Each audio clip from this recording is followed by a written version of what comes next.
Chapter 402. This platform was made of black jade. Chu Liyue lowered her head and could see her reflection clearly. In the middle there was a small pyramid-shaped silver crystal floating. Chu Liyue stared at it. She could feel that the inexplicable calling from before was coming from this silver pyramid. At this moment she was only dozens of steps away from the silver pyramid. Chu Liyue took a deep breath and walked forward. Her footsteps echoed in the entire space. Chu Liyue could even hear the sound of water flowing slowly into the lake behind her. No, not just behind her. There were also other directions. Chu Liyue suddenly realized something and turned her head to look around. As expected, other than the golden dragon head, there were similar existences in the other three directions. On the left was a red dragon head and on the right was a green one. Beyond the silver pyramid floating in front of her was a brownish-yellow dragon head. Chu Liyue suddenly understood something. Everything here was indeed arranged according to the 5 elements. Metal, wood, fire, and earth had all gathered here. And the remaining water was undoubtedly the endless stream of water that was pouring in. The 5 elements were complete and they reinforced and restrained each other, forming a perfect sealed space. Chu Liyue frowned slightly. If she had fallen to the gold position just now then, where was Mu Qinghe? She looked around carefully again but did not find Mu Qinghe. Strange. Based on Mu Qinghe's strength, there should be no problem for her to deal with these situations. He should have arrived here before her. Chu Liyue thought for a moment, then put this thought aside and continued walking forward. When she was only 3 steps away from the silver pyramid, she finally felt a strong pressure. She immediately stopped, her eyes still fixed on the floating pyramid in front of her. It was only the size of a palm, but Chu Liyue had an inexplicable feeling when she looked at it. Seemed like it could contain everything. She did not know where this feeling came from, but it became stronger and stronger. Suddenly, Chu Liyue's eyes narrowed. On one side of the silver pyramid she actually saw a familiar figure. It was Mu Qinghe. At this moment he was standing in a strange space, surrounded by intertwining green vines. Chu Liyue suddenly realized something. Mu Qinghe had entered the wood position. He stood in the middle holding a long sword in his right hand. Countless broken branches and leaves were scattered around his feet. It seemed that he had just experienced a difficult battle. His body was stained with blood and he looked quite miserable. With his head lowered, Chu Liyue couldn't see his face clearly, let alone his expression. However, his body was trembling slightly. Although it was very small, Chu Liyue, who was most familiar with him, could easily detect it. Chu Liyue frowned. What's wrong with him? Mu Qinghe had always been decisive. Even in the face of death he would not feel the slightest bit of fear. When he appeared like this, it usually meant that he was close to collapse. But this was just a strange space. It might not even be a threat to his life. Why was he like this? Your Highness. Mu Qinghe muttered and spat out 2 vague syllables. Chu Liyue finally recognized what he was saying, but the doubts in her heart deepened. Your Highness. Who is Mu Qinghe calling? With his status, there weren't many people who could be called by him in this way. Jiang Yuqing or Shangguanwan. Chu Liyue held her breath, wanting to listen more carefully. However, Mu Qinghe did not speak again, but suddenly raised the hand holding the sword. Chu Liyue suddenly sucked in a breath of cold air. She widened her eyes in horror. She saw that Mu Qinghe's wrist had been pierced by a green vine that was as thick as a thumb.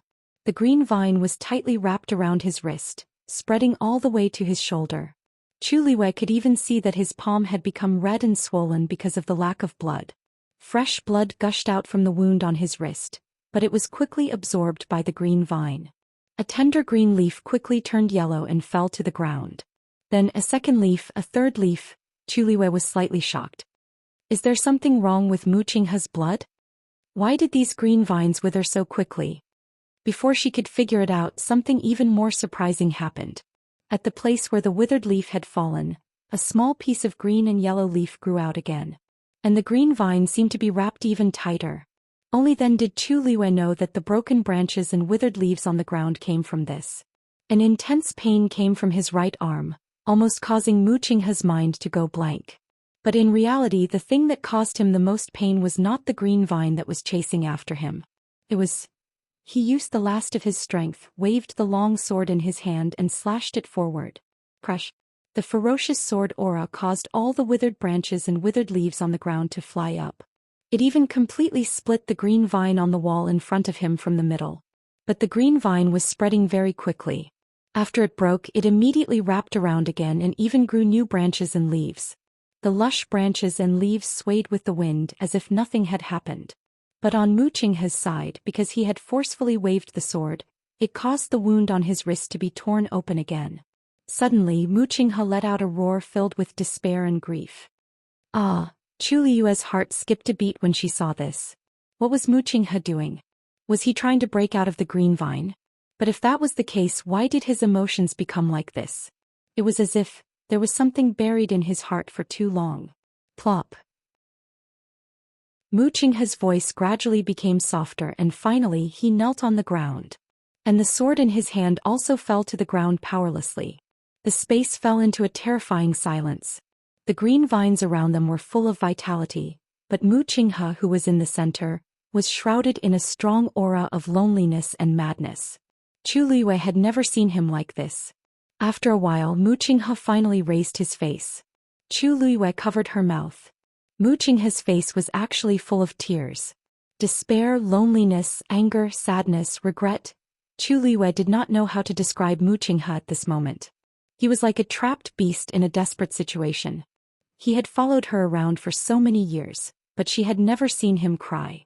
It was as if a giant hammer had smashed heavily into Chu Liyue's heart. Perhaps it was because of the silver pyramid, but Chu Liyue could clearly see his face and even his eyes. For a moment, Chu Liyue almost thought that Mu Qinghe was looking at her. "Your Highness." Blood flowed from the corner of his mouth as he muttered softly with undisguised nostalgia and dependence. Chu Liyue's heart skipped a beat. He was actually calling her. Mobile users, please browse for a better reading experience from Love Network. Chapter 403. Chu Liyue could not be mistaken. Mu Qinghe was definitely calling her. In an instant, Chu Liyue's heart was filled with complicated emotions. Surprise, relief, doubt, expectation, apprehension. She did not know how to describe her feelings at this moment.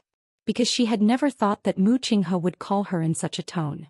It was just like, when she had just brought back that shabbily dressed young man, he did not know anything and could only beg her in embarrassment. "Your Highness, what is this? Your Highness, why? Your Highness, will I really not cause you trouble? Your Highness." Chu Liyue still remembered how he looked when he said those words. At that time she actually liked to see him embarrassed and distressed. Those people in the palace were all very shrewd. When they treated her, they were always eager to please her, but also cold and indifferent. At that time she thought that Mu Qinghe was different from others. She always thought that he truly and completely trusted and relied on her. Mu Qinghe also once said that he would be loyal to her forever and give her everything, not just his life. It was also because of this that Chu Liyue treated him with more patience and tolerance than others. But later, Chu Liyue clenched her fist and unconsciously bit down. The sharp pain made her sober. Chu Liyue shook her head violently, trying to clear those memories. However, the more she tried to clear them, the clearer the images in her mind. Compared to Mu Qinghe's tear-stained and sorrowful face, Chu Liyue only felt that it was extremely ironic. Her lips curved into a self-mocking smile. "Mu Qinghe, when you knew that Shangguanyu died, did you feel as sad as now? Or did you already know what was going to happen?" Chu Liyue closed her eyes. When she opened them again, her eyes had regained their calmness. Looking at Mu Qinghe's current appearance, he should have seen something like her and been greatly agitated. This made Chu Liyue even more curious about his motive for coming here. He definitely didn't come all the way here to be tortured or even repent. Chu Liyue looked at the silver pyramid in front of her. Could it be because of this thing? What Chu Liyue didn't know was that when she left the previous space and stood in the middle of the lake, a quarter of the slowly spinning circular plate on Golden Inheritance Peak's peak suddenly lit up. When Emperor Zhou, who was thinking of ways to enter but still couldn't figure out what was going on, saw this scene, his eyebrows harshly twitched. It was already shameful enough to be rejected by his ancestors' mausoleum. Now he had to watch someone else enter and break through one of the checkpoints. How could he accept this? Besides others, he clearly knew the Imperial Mausoleum's secret. Once the plate lit up completely, the Imperial tomb.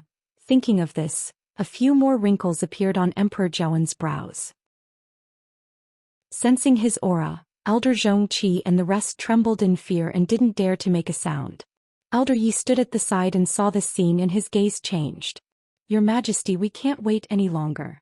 We must immediately think of a way to enter. If not, of course I know. But I tried many times just now and I couldn't enter." Emperor Zhou was frustrated, and he almost couldn't control his tone when facing Elder Yi. Elder Yi knew that he was agitated, so he didn't take it to heart. Instead he frowned and said, "If we can't enter from here, then what about other places?" Emperor Zhou was dazed. Suddenly he had an idea. "Right. There's a second entrance to the Imperial Mausoleum. The Imperial Mausoleum has existed for thousands of years, and it usually won't open. But as time passes, it needs to be repaired occasionally. Hence, the Imperial Mausoleum has a small entrance that's specially for people to enter and exit. Even though there's a chance to enter from there, how can I care so much now?" Emperor Zhou immediately said, "Elder Yi, please come with me." Now that the Imperial Mausoleum has been broken into, and the other party's abilities are unpredictable, I feel more at ease with Elder Yi accompanying me. Elder Xianxia was about to ask to go together when Emperor Zhou coldly and quickly ordered, "You guys continue to guard here. If there are any abnormalities, immediately inform me. If those two people come out from here, you have to catch them no matter what." Elder Xianxia and the rest could only hurriedly agree. Emperor Zhou jumped onto the black-necked red-crowned crane's back again, and with a thought, they flew to the middle of the mountain. Elder Yi turned around and stared at the circular plate. For some reason he felt slightly uneasy. But then he turned around and followed Emperor Zhou. The duo's figures quickly disappeared from the top of the mountain. At the same time, Rongjin had already silently climbed to the middle of the mountain. Emperor Zhou and the rest were at the top of the mountain, but he didn't dare to walk up the stairs as he was worried that he would expose himself. Hence he chose to find his way up through the lush forest. Even though it was much slower this way and he would be scratched by the sharp rocks from time to time, it was still safer. Besides, he didn't plan on going to the top of the mountain. From what he knew, there was a small entrance at the middle of Golden Inheritance Peak. He was prepared to enter from there. The surroundings were silent, and Rongjin could hear his own breathing and heartbeat. The climb up was very dangerous and it used up quite a bit of his energy. However, his heart was still filled with excitement and anticipation, and he didn't feel tired at all. As long as I can get the treasure in the Imperial Mausoleum, there's nothing for me to be afraid of. Even Imperial Father would not be able to stop him. Relying on this belief, Rongjin actually climbed up the steep mountain. When he counted half of the total number of steps, he finally stopped and started to walk horizontally to search for the small entrance. However, he couldn't find it even after searching around the middle of the mountain for half a day. He couldn't even see anything strange. Other than rocks and trees, there was nothing else. Rongjin gradually became anxious. "If I can't find it, shoo." Suddenly, a distant cry was heard. Rongjin's heart suddenly rose. He looked up. The black-necked red-crowned crane was flying over. Who else could it be but Imperial Father sitting on its back? Elder Yi was following behind it not far away. Rongjin was very anxious as he hurriedly found a huge rock and carefully hid his figure. Then Emperor Zhou and Elder Yi landed on a small piece of empty land not far away from him. Emperor Zhou sighed. "It's here."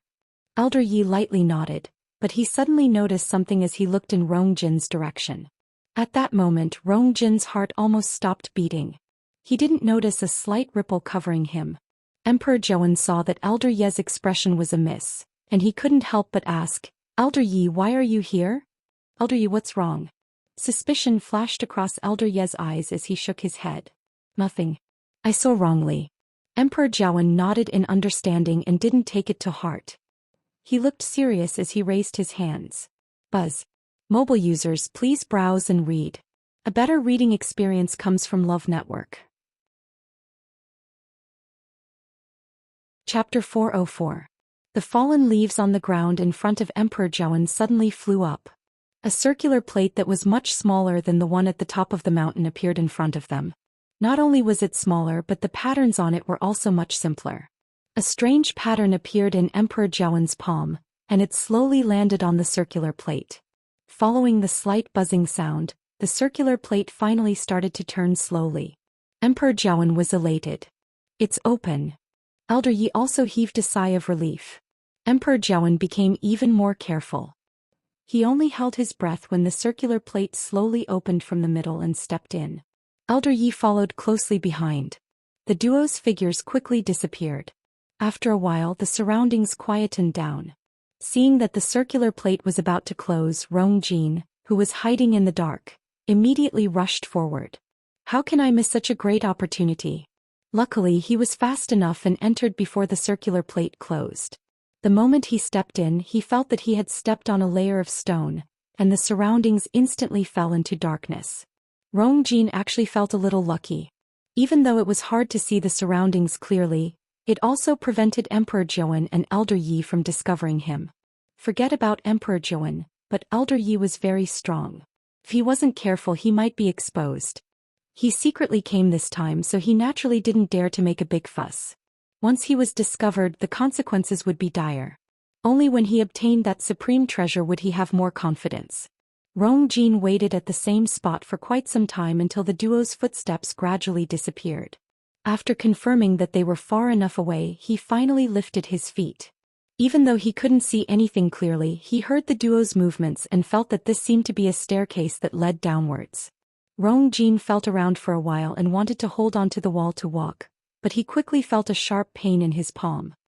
He was shocked as he then realized that there was indeed a wall beside him, but it was embedded with sharp nails. His hand was accidentally cut and blood flowed out. Helpless, he could only randomly tear a piece of cloth from his clothes and wrap it tightly around his injured hand. This time he didn't dare to casually touch the things at the side and could only walk down even more carefully. When Emperor Zhou and the rest entered the imperial mausoleum, Chu Liyue, who was standing in the middle of the lake, saw this scene from a mirror in the pyramid. She raised her eyebrows slightly. She didn't expect there to be another entrance to the imperial mausoleum. But Emperor Zhou came later than I expected. Mu Qinghe and I have already been here for quite some time, yet Emperor Zhou is only here now. Furthermore, he came from such a secluded entrance. Of course, she didn't know that Emperor Zhou and the rest had waited at the top of the mountain for a long time and finally came in through this path. For some reason, Chu Liyue could see everything clearly even though the path they were on was very dark. He could even clearly see Emperor Zhou's anxious gaze. Chu Liyue's gaze shifted slightly and landed on Elder Yi. She rubbed her forehead, feeling a headache coming on. "I'm not worried if Emperor Zhou comes, but Elder Yi actually came too. This was a bit difficult. I can't let them get here." As Chu Liyue thought this, he suddenly saw Rongjin following behind them. She raised her eyebrows. This person actually came as well? And from the looks of it, he seemed to have followed them here in secret. That's right. He's been under house arrest at Crown Prince Mansion recently, so he naturally can't let Emperor Zhou find out that he's here.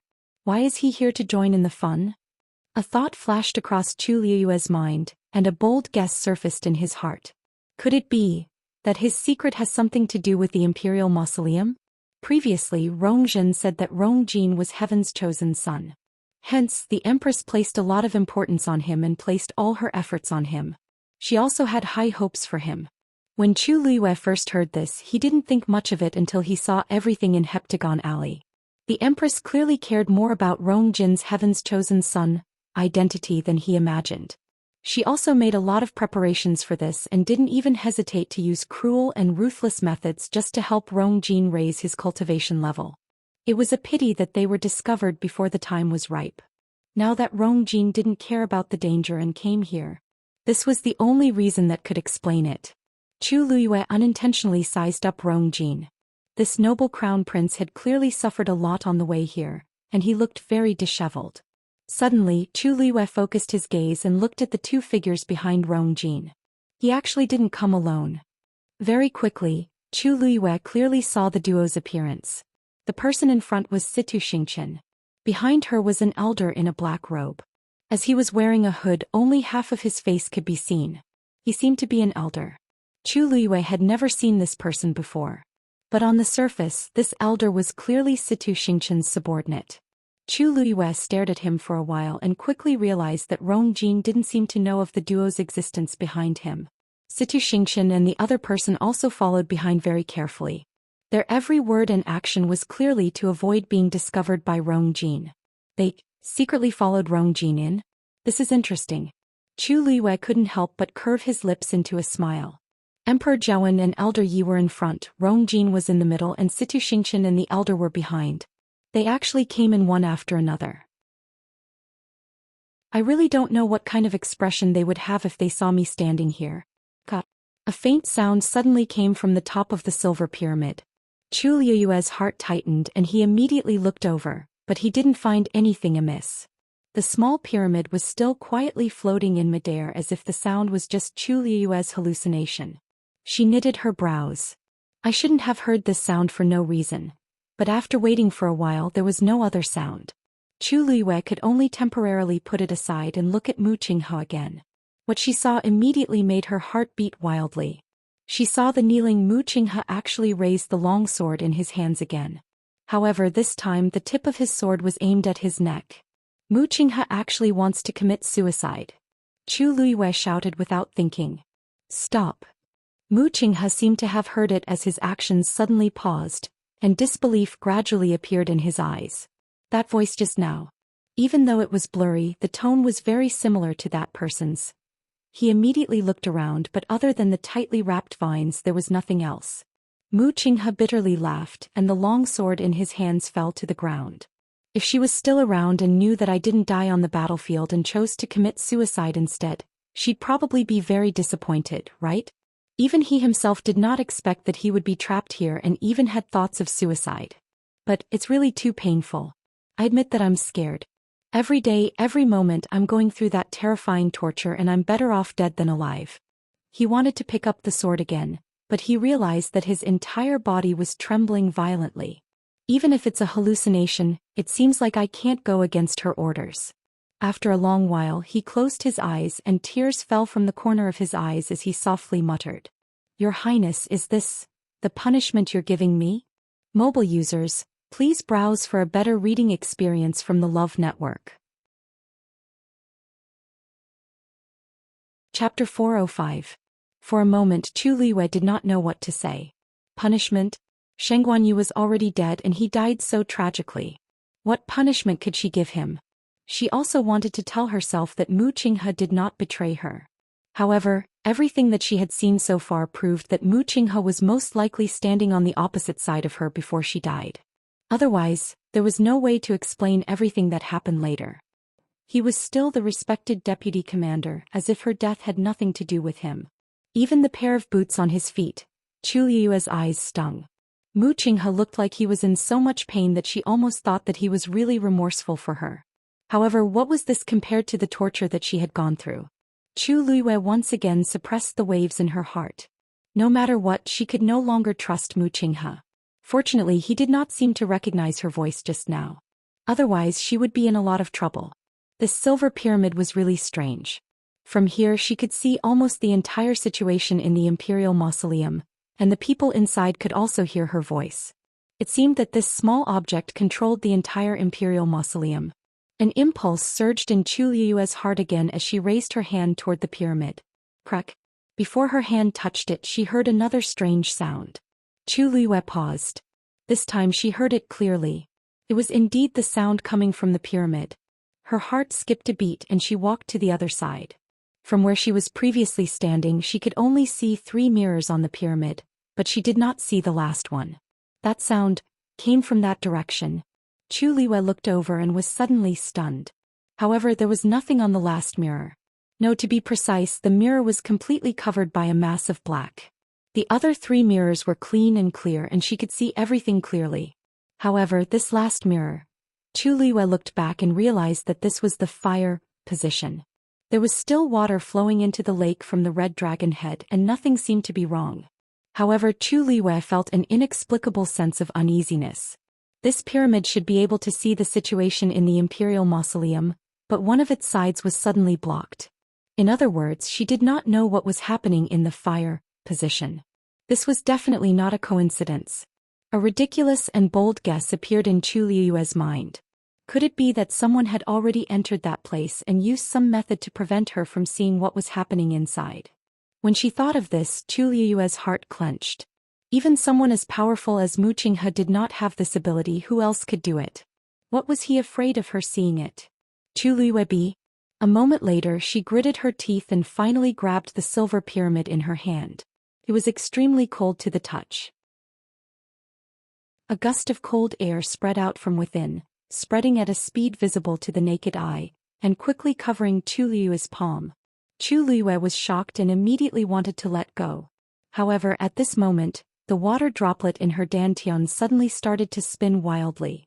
A red flame suddenly erupted from Chu Luiwei's palm. Boom! The two forces collided violently. Ice shards flew everywhere. Sparks flew. Chu Luiwei only felt that her entire palm was completely numb. She had lost consciousness. She almost could not control herself and pulled fiercely. The pyramid was finally completely grasped in her hand, and it was separated from its original position. The red flame surged out and completely surrounded the pyramid. With this layer of protection, Chu Luiwei was finally isolated from that terrifying aura. Seeing that the thing was finally trapped in the flame, Chu Luiwei heaved a sigh of relief. The cold aura contained within it was extraordinary. If she had been any later, her palm would have been frozen off. However, just as the corners of her lips curled up, she suddenly froze. Because the space where the pyramid was originally located had actually frozen. Furthermore, it was still spreading to the surroundings. Chu Luiwei immediately retreated. However, the speed of the freezing was extremely fast. In the blink of an eye, it had already spread from mid-air to the black jade ground. A horrifying pressure surged over.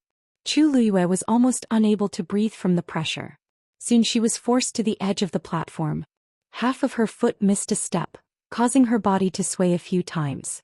It took her a lot of effort to stabilize herself. However, because her movements were too fast and hurried, a hairpin on her head suddenly fell into the lake water. Chu Luiwei instinctively turned around to take a look. However, this look almost made her heart stop beating. After the hairpin fell into the lake water, it did not make any sound. This was because the moment it came into contact with the lake water, the hairpin had already rapidly melted and frozen. In the blink of an eye, the hairpin had become a thin piece of ice floating above the lake water. Then it silently sank to the bottom of the lake. Everything happened extremely quickly. The clear lake water was still calm, as if the hairpin's fall had no effect on it at all. It was also at this moment that she saw that in the depths of the lake, there were countless brilliant lights shining. Chu Luiwei focused her gaze again and was instantly filled with horror. At the bottom of the clear lake, there were countless ice pieces of different shapes. And those starlight rays were actually the reflection of countless tiny pieces of ice. Chu Luiwei suddenly felt a chill from the bottom of her feet. She had really fallen from here just now. Crack. The sound of something shattering came from behind her. Chu Luiwei immediately turned around and was shocked to find that the entire space above the black jade platform had been completely frozen. It had even spread to the bottom of her feet. That sound just now was the sound of the platform's edge being unable to withstand such power and suddenly cracking. The flame in Chu Luiwei's hand was still burning fiercely, but even so she still felt cold all over. The entire space seemed to have turned into a huge ice cellar. The terrifying cold air was seeping in from all directions. Chu Luiwei gritted her teeth and urged the red flame to form a boundary around her. In this way she was finally able to block the cold air outside her body. However, everything around her didn't slow down because of her actions. The space was still frozen and finally, it spread to the surface of the lake. After a short moment of silence, with the black jade platform as the center, the surface of the lake began to freeze. When the thick layer of ice covered the entire surface of the lake, Chu Luiwei's heart felt as if it was tightly gripped by something. The next moment, the layer of ice was suddenly filled with cracks. All the ice pieces began to fall silently to the bottom of the lake. At the same time, the clear lake water surged up and quickly swallowed the ice pieces. The black jade platform beneath Chu Luiwei's feet completely collapsed. Her body fell down uncontrollably. Mobile users, please browse for a better reading experience from Love Network. Chapter 406. However, just as Chu Luiwei was about to fall into the lake, a powerful force suddenly came and gently supported her waist. Without thinking, Chu Luiwei borrowed the force and jumped. She headed towards the wall. At the same time, a silver light flashed in her hand. She stabbed the dagger in her hand into the wall. Her whole body was suspended in mid-air. She immediately looked in the direction of the red dragon head. The mysterious force that supported her just now flew out from there. May I know your name? I can't repay you for saving my life, so please come out and meet me. Chu Luiyue stared at that place and said loudly. However, there was no movement at all. It was as if she was the only one in the entire space. Chu Luiyue looked at the lake. The black jade platform from before had been frozen into a huge block of ice. Then it quickly shattered and silently sank to the bottom of the lake. The water below kept surging up, and the ice above kept capsizing. It was as if the cycle was alternating. Silver light flashed, brilliant and cold. If Chu Luiyue had not seen it with her own eyes, she would not dare to believe what she was seeing. Ice always floated on the surface of the water. She had never seen such a strange scene. There was clearly something fishy hidden in the lake. Chu Luiyue felt a lingering fear when she sensed the frightening cold air that was spreading. If she had really fallen in just now, she did not give up and asked again, raising her voice. Since you're already here, why are you still hiding? As she spoke, she looked at the pyramid in her hand. There was indeed a black mirror on it. Chu Luiyue could not help but be puzzled. At this time, the other party had even taken the initiative to save her. Why was he not willing to come out and meet her? He did not even want to let her know what was going on in this space. Finally, a low and lazy voice came. Hand over the thing in your hand and I'll send you out. Chu Luiyue was stunned. The other party was also here for this silver pyramid? She had never heard this voice before, but she could feel the noble disdain of a superior. This person's identity was extraordinary. Obviously, his strength was also extremely powerful. Otherwise, he wouldn't have been able to take the initiative in such a situation. However, Chu Luiyue frowned. It was not easy for her to obtain this pyramid. If she were to hand it over just like that, she would not be willing. She didn't know why, but she felt that the pyramid was very important to her. It was as if it was hers to begin with. She also knew that this feeling was too inexplicable, but since the item was already in her hands, how could she hand it over? Forgive me for not being able to comply with this condition. Please change your request. After all, the other party had saved him. Chu Luiyue did not want to make things awkward. Moreover, she had always been very sensible. Even if she was now a rank 3 warrior, it didn't mean that she was willing to go against such a powerhouse. In such a dangerous situation, wasn't he just looking for trouble? No. The man seemed to have expected Chu Luiyue's rejection, so he didn't get angry. His tone was indifferent. That's something my wife wants. I have to take it back. Chu Luiyue was taken aback. Wife? Why does this sound so familiar? She gripped the dagger tightly and suddenly had a flash of inspiration. Wait a minute. I seem to remember someone, she blurted out. May I ask if you're the head of Precious Treasure Pavilion? When Chu Luiyue took down the pyramid, the entire imperial mausoleum was greatly affected. The vines around Mu Qinghe suddenly withered one after another and finally scattered all over the ground. The illusion that kept repeating in front of him finally dissipated. Mu Qinghe's body shook and finally woke up from that terrifying state. He knelt on the ground in a daze. The fog in front of him gradually dissipated and he finally saw the real scene in front of him. He looked at the withered leaves and vines and raised his hand to wipe his face. His hand was covered in tears. His heart suddenly trembled. Everything that happened just now began to replay in his mind. Mu Qinghe did not come back to his senses for a long time. After some time he finally lowered his head and laughed bitterly. However, this smile was even more painful than the crying from before. He thought that he had buried everything, but he did not expect that. He still remembered it so clearly. Every single thing, every single word, and even every single expression. It had been deeply engraved in his mind. The expression on Mu Qinghe's face gradually faded and finally returned to its usual calm and cold expression. It was as if he had put on his armor again and put on his mask, covering everything perfectly. He picked up the long sword that had fallen beside him and cut off the vine that had pierced through his wrist. Then he pulled it out expressionlessly. Blood splattered on his face and the wound was torn even more horribly. He took out gauze and medicine and bandaged himself with familiarity. This kind of injury seemed serious, but in fact it was not life-threatening. His physical strength was extremely strong and he could recover very quickly. As long as he did not fall into that terrifying illusion again. After tidying up, Mu Qinghe lifted his feet and walked forward. However, just as he was about to raise his sword to cut the wall in front of him, he suddenly stopped. The situation here would not change for no reason. There was only one explanation. Someone had already beaten him to it. A slender and petite figure appeared in his mind. The person who came in with him was only Tu Luiyue. Could it be? His expression was tense, and the scar on his face seemed to have an additional fierceness. But the next moment he suddenly recalled a scene. Just now, when he almost couldn't take the painful torture and was about to end everything, someone seemed to have vaguely shouted at him to stop. He always thought that it was an illusion, but now that he thought about it, that voice seemed quite similar to Tu Luiyue's voice. His heart suddenly began to beat rapidly. Honglong. Before Emperor Zhou and Elder Yi could walk out of the tunnel, rocks fell from the sky and blocked their path. Hearing the loud noise from afar, Emperor Zhou suddenly realized something and sucked in a cold breath. The Imperial Mausoleum is about to collapse. Mobile users, please browse and read. A better reading experience comes from IG. Chapter 407. Your Majesty, please calm down. Nothing has happened to the Imperial Mausoleum for thousands of years, and it definitely won't collapse now.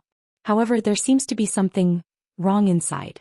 Elder Yi comforted Emperor Zhou as he sent out a wave of force to test the inside. Emperor Zhou looked at the completely blocked path in front of him and he was still scared. If this stone had hit me, but the path at the edge has already started to collapse. I'm afraid that the inside will be affected soon. Emperor Zhou's head hurt when he thought that something would happen to the Imperial Mausoleum at this time. If this news gets out, where will my face go? How am I going to face my ancestors? Elder Yi shook his head. Your Majesty, there's a reason why the Imperial Mausoleum is built under Golden Inheritance Peak. Please move aside, I'll open this path. Emperor Zhou knew that he could only trust Elder Yi at this point, so he immediately moved to the back obediently. Elder Yi stared at the gigantic stone in front and knitted his brows tightly. He wasn't worried that the Imperial Mausoleum would collapse, but the two people who went in earlier actually had the ability to move the Imperial Mausoleum. He then thought of the round plate that lit up at the top of the mountain. It's obvious what the other party is after. He held his breath and focused, and his force gathered in his palm. Then he harshly slapped out. Bang! A hole suddenly appeared in the center of the stone. Emperor Zhou was elated. As long as we can break this stone, we still have a chance to go in and stop them. If I find out who those two people are, I definitely won't let them off easily. Elder Yi looked solemn as he slapped out again. Bang! Cut. A ray of white light suddenly came from the other side of the stone. It's open, said Emperor Zhou excitedly as he clenched his fists. Elder Yi also felt more at ease. After all, this is still the periphery of the Imperial Mausoleum, and it's easier to deal with than expected. However, just as he was about to follow up on his victory and completely open up the passageway, he seemed to have suddenly realized something, and his expression changed drastically. Retreat! Hollered Elder Yi as he directly grabbed Emperor Zhou's collar and quickly retreated. Emperor Zhou was caught off guard, and he felt his throat tighten as Elder Yi dragged him to the back. His face flushed red and he violently coughed. Cough cough. Yi. He spat out a few syllables with difficulty, but in the next moment his eyes suddenly widened. Golden sand suddenly gushed out from the crack in the center of the stone. The golden sand quickly condensed, gradually forming a thin layer of crystal. Cover that rock. Hence, the stone looked shiny, but when Emperor Zhou saw it, deep fear arose in his heart. This was because he could clearly feel the powerful pressure contained within the thin golden crystal. Suddenly, a piece of rock fell from above and fell to the ground. Crack! With a crisp sound, that piece of rock actually turned into fine powder. Emperor Zhou's heart harshly trembled. As expected, once they were touched by the thin golden crystal, they would suffer the same fate. However, even though they were fast, the golden sand was spreading even faster. He was about to catch up to them. Elder Yi waved his sleeves and a huge black shield appeared in front of the two of them. The surging speed of the golden sand finally slowed down. Old Man Yi and Old Man Yi finally had a chance to catch their breath. Emperor Zhou's eyes were still filled with shock. That's the sand from the gold position. Not only did they break through that barrier, but they also destroyed the entire space. Elder Ye's gaze darkened. I'm afraid it'll be difficult to go in now. However, the culprit, Chu Liyue, didn't know what was happening here. Previously, when she broke through that space, it wasn't that serious. But when she snatched the silver pyramid, she easily destroyed the entire Imperial Mausoleum's 5-element layout. Without the support of any power, Gold's positional space naturally lost control. The golden sand gushed out in all directions and directly blocked Elder Yi and Emperor Zhou's path. If she lowered her head to take a look, she would be able to see something. It was a pity that she didn't have the leisure to do so. This was because all her attention was placed on the mysterious man who refused to come out. After she asked that question, the other party fell into silence. Chu Liyue was even more certain of her guess. She didn't expect that Zhen Bao Pavilion's first master, whom she had always wanted to meet, would actually appear here. Also, he actually came for this thing. Chu Liyue instantly felt that it was a little difficult. Zhen Bao Pavilion had helped her many times. Even though this first master had never shown his face before, Chu Liyue knew that Yan Gu helped her so much because of this person's tacit approval. Needless to say, he even helped her once just now. She really owed this person a huge favor. However, she was unwilling to give up the pyramid just like that. For this thing, she had overcome many difficulties and experienced many dangers. How could she give it up just because of one sentence from the other party? Seems like it's really you. Chu Liyue deliberated before speaking, and her tone was much more polite. Since you're here, I'm sure you know my identity. Previously, I'm indebted to you for taking care of me many times, and I'm very grateful. However, please forgive me for not being able to give up on this thing. Other than this, you can raise any conditions and I'll definitely go through fire and water without hesitation. This time, the other party finally opened his mouth.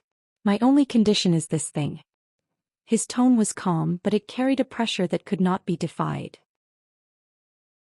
Chu Liyue gritted her teeth helplessly. First master, why don't we have a discussion? Let's get out of here first and then find a place to discuss this matter properly. How about that? Previously you said that this is something that your wife has taken a fancy to. Then, why don't I talk to your wife personally? How about that? She had been hanging here for quite a while. If they were to negotiate like this, it would be too unfair to her. At least find a place where they could talk properly, right? Didn't the first master see that the entire lake was about to be completely frozen? The other party fell into a strange silence again. Crack. Just then the wall suddenly loosened and the dagger suddenly shook. Chu Liyue looked up and saw that the wall around the dagger had already cracked. She was afraid that she would not be able to hold on for much longer. However, for some reason this first master was very difficult to talk to. As if he had heard the commotion, the other party finally spoke mercifully. You said that you want to talk to my wife personally? Chu Liyue did not know if it was an illusion, but she felt that his tone was very strange. It seemed like there was a hint of a smile. What's so funny about this? Chu Liyue was furious. When I meet this rumored wife, I have to take a closer look and see what kind of woman she is. It's either she likes this or that. She's really good at acting. Mobile users, please browse for a better reading experience from Love Network. Chapter 408. Yes. If you and Madam don't mind, we can talk about it outside. Everything can be discussed, right? Chu Liyue had always been very sensible and wouldn't be forceful when it was time for her to soften her attitude. The other party seemed to be quite interested in this suggestion as he smiled lightly. Interesting. Chu Liyue hurriedly glanced at the dagger that was about to fall. She was anxious and wanted to rush him again. However, she still held herself back. In this situation, she was already at a disadvantage. How could she have the right to talk to the other party as an equal? If you promise not to touch that thing, I'll agree to your request. After waiting for a while, that man's voice sounded again. Chu Liyue was dazed. Master, what do you mean? What do you mean by touch? What do you mean by not touch? Who knows what will happen to this thing in the future? She didn't dare to make this promise casually. A black ray of light suddenly flew out from the red dragon head. It went straight for Chu Liyue. Sensing the strong suppression from it, Chu Liyue's heart harshly skipped a beat. Just from this move alone, this man's abilities seemed to be above Mu Qinghe's. Even though Mu Qinghe's cultivation level and abilities were suppressed to below a stage 7 warrior after leaving Heaven's Canopy, his aura that belonged to a strong warrior wouldn't weaken. If Mu Qinghe fought with a stage 6 warrior who hadn't entered Heaven's canopy, even if they were of the same cultivation level, he would definitely be able to defeat the other party easily. And this man also gave me the same feeling. Chu Luiyue held her breath. No wonder Zhenbao Pavilion is so arrogant. It turns out that they have such an important person backing them up.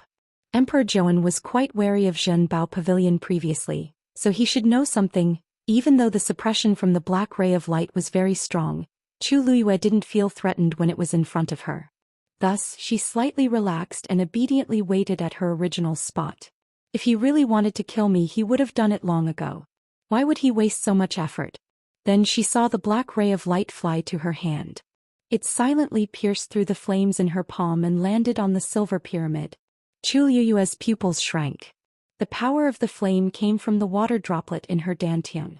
It had always been very domineering and always had the upper hand, but why was it so calm today? His opponent's attack passed right through? She thought that it would automatically stop her, but she didn't expect. In an instant, the silver pyramid turned completely black. All of the resplendent light was concealed. At a glance, it looked like an ordinary black stone. Even the aura and pressure inside had been completely sealed. The flame in Chu Luiyue's palm gradually subsided. The pyramid gently fell into her palm. It was slightly cold to the touch. But other than that, there was nothing special about it. Even the strong sense of summoning disappeared in an instant. Only when he came into contact with it would that subtle feeling emerge faintly. Chu Luiyue was stunned for a while. I've already sealed it. Other than me, no one else can break it. This way it'll save me a lot of trouble. The man said casually. Chu Luiyue was speechless. This saved her a lot of trouble, but it also completely cut off her way of playing any tricks. From now on, what was the difference between this thing and a piece of useless stone on her? With this layer of barrier, no one will discover it even if you carry it with you. When you meet my wife, I'll naturally unlock the seal. Hearing the other party's relaxed tone as if he was talking about the good weather today, Chu Luiyue endured it and gritted her teeth as she said word by word, "Then I'll have to thank you, First Master." How was he helping her? He was clearly guarding against her. However, she didn't even have a reason to refute. The man opposite her chuckled. It's nothing. It's not worth mentioning. Chu Luiyue secretly gritted her teeth again. When she had the chance, she would definitely let this First Master know how powerful she was. Crack. Suddenly a sound was heard. Chu Luiyue's body suddenly fell. The wall could no longer hold on and a large piece of it fell down. Chu Luiyue, who was only relying on that dagger, naturally fell down as well. Her heart suddenly felt empty. Looking down, new ice cubes were condensing on the surface of the lake. At a glance, countless stars were flickering below, dazzling and dazzling. However, Chu Luiyue's body immediately tensed up. Just as she was about to fall into the lake, a gentle force suddenly came over. It was as if there was an invisible hand that easily held her up. Looking at the ice surface close by, Chu Luiyue finally heaved a heavy sigh of relief. Thank you. It was obvious who had done it. The other party didn't say anything. The next moment, a long black bridge suddenly appeared in midair. One end of the bridge slowly extended to her feet, while the other end disappeared into the darkness in the distance and couldn't be seen clearly. Take this path and you'll be able to leave smoothly. That man's tone was very calm, but Chu Luiyue knitted her brows when she heard it. Why, does this person seem to be very familiar with this place? Doesn't the Imperial Mausoleum only open once every few years? Why is he so clear about everything here? Seeing that Chu Luiyue didn't move, that man continued, Don't worry. Don't worry, once we leave this place, we'll be able to leave Golden Inheritance Peak without anyone noticing."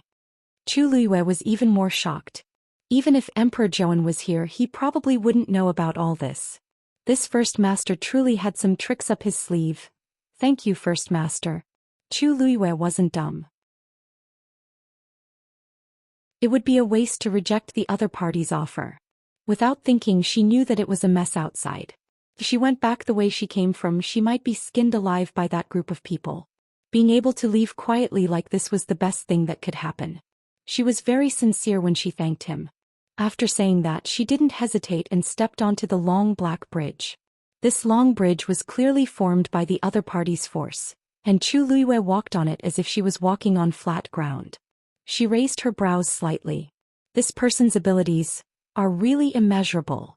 After walking a few steps, she suddenly thought of something and turned around to look in that direction. "First Master, aren't you leaving?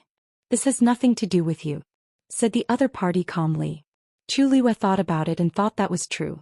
He didn't even want to meet her, so he naturally wouldn't be willing to leave with her. He's so capable, so why would he be worried about not being able to leave? Thinking of this, she didn't say anything else and continued walking forward. However, when she was halfway there, she stopped again. Her face was still calm, but her eyes were slightly downcast and one couldn't see her emotions. The hands in her sleeves slowly clenched tightly. Finally, as if she had finally made up her mind, she softly asked, "First Master, can I bring someone with me?" Mobile users, please browse and read. A better reading experience comes from IUN. Chapter 409. The other party was silent for a moment. "Who is it?" His tone was clear and faint. It sounded a little ethereal, as if it came from a faraway place.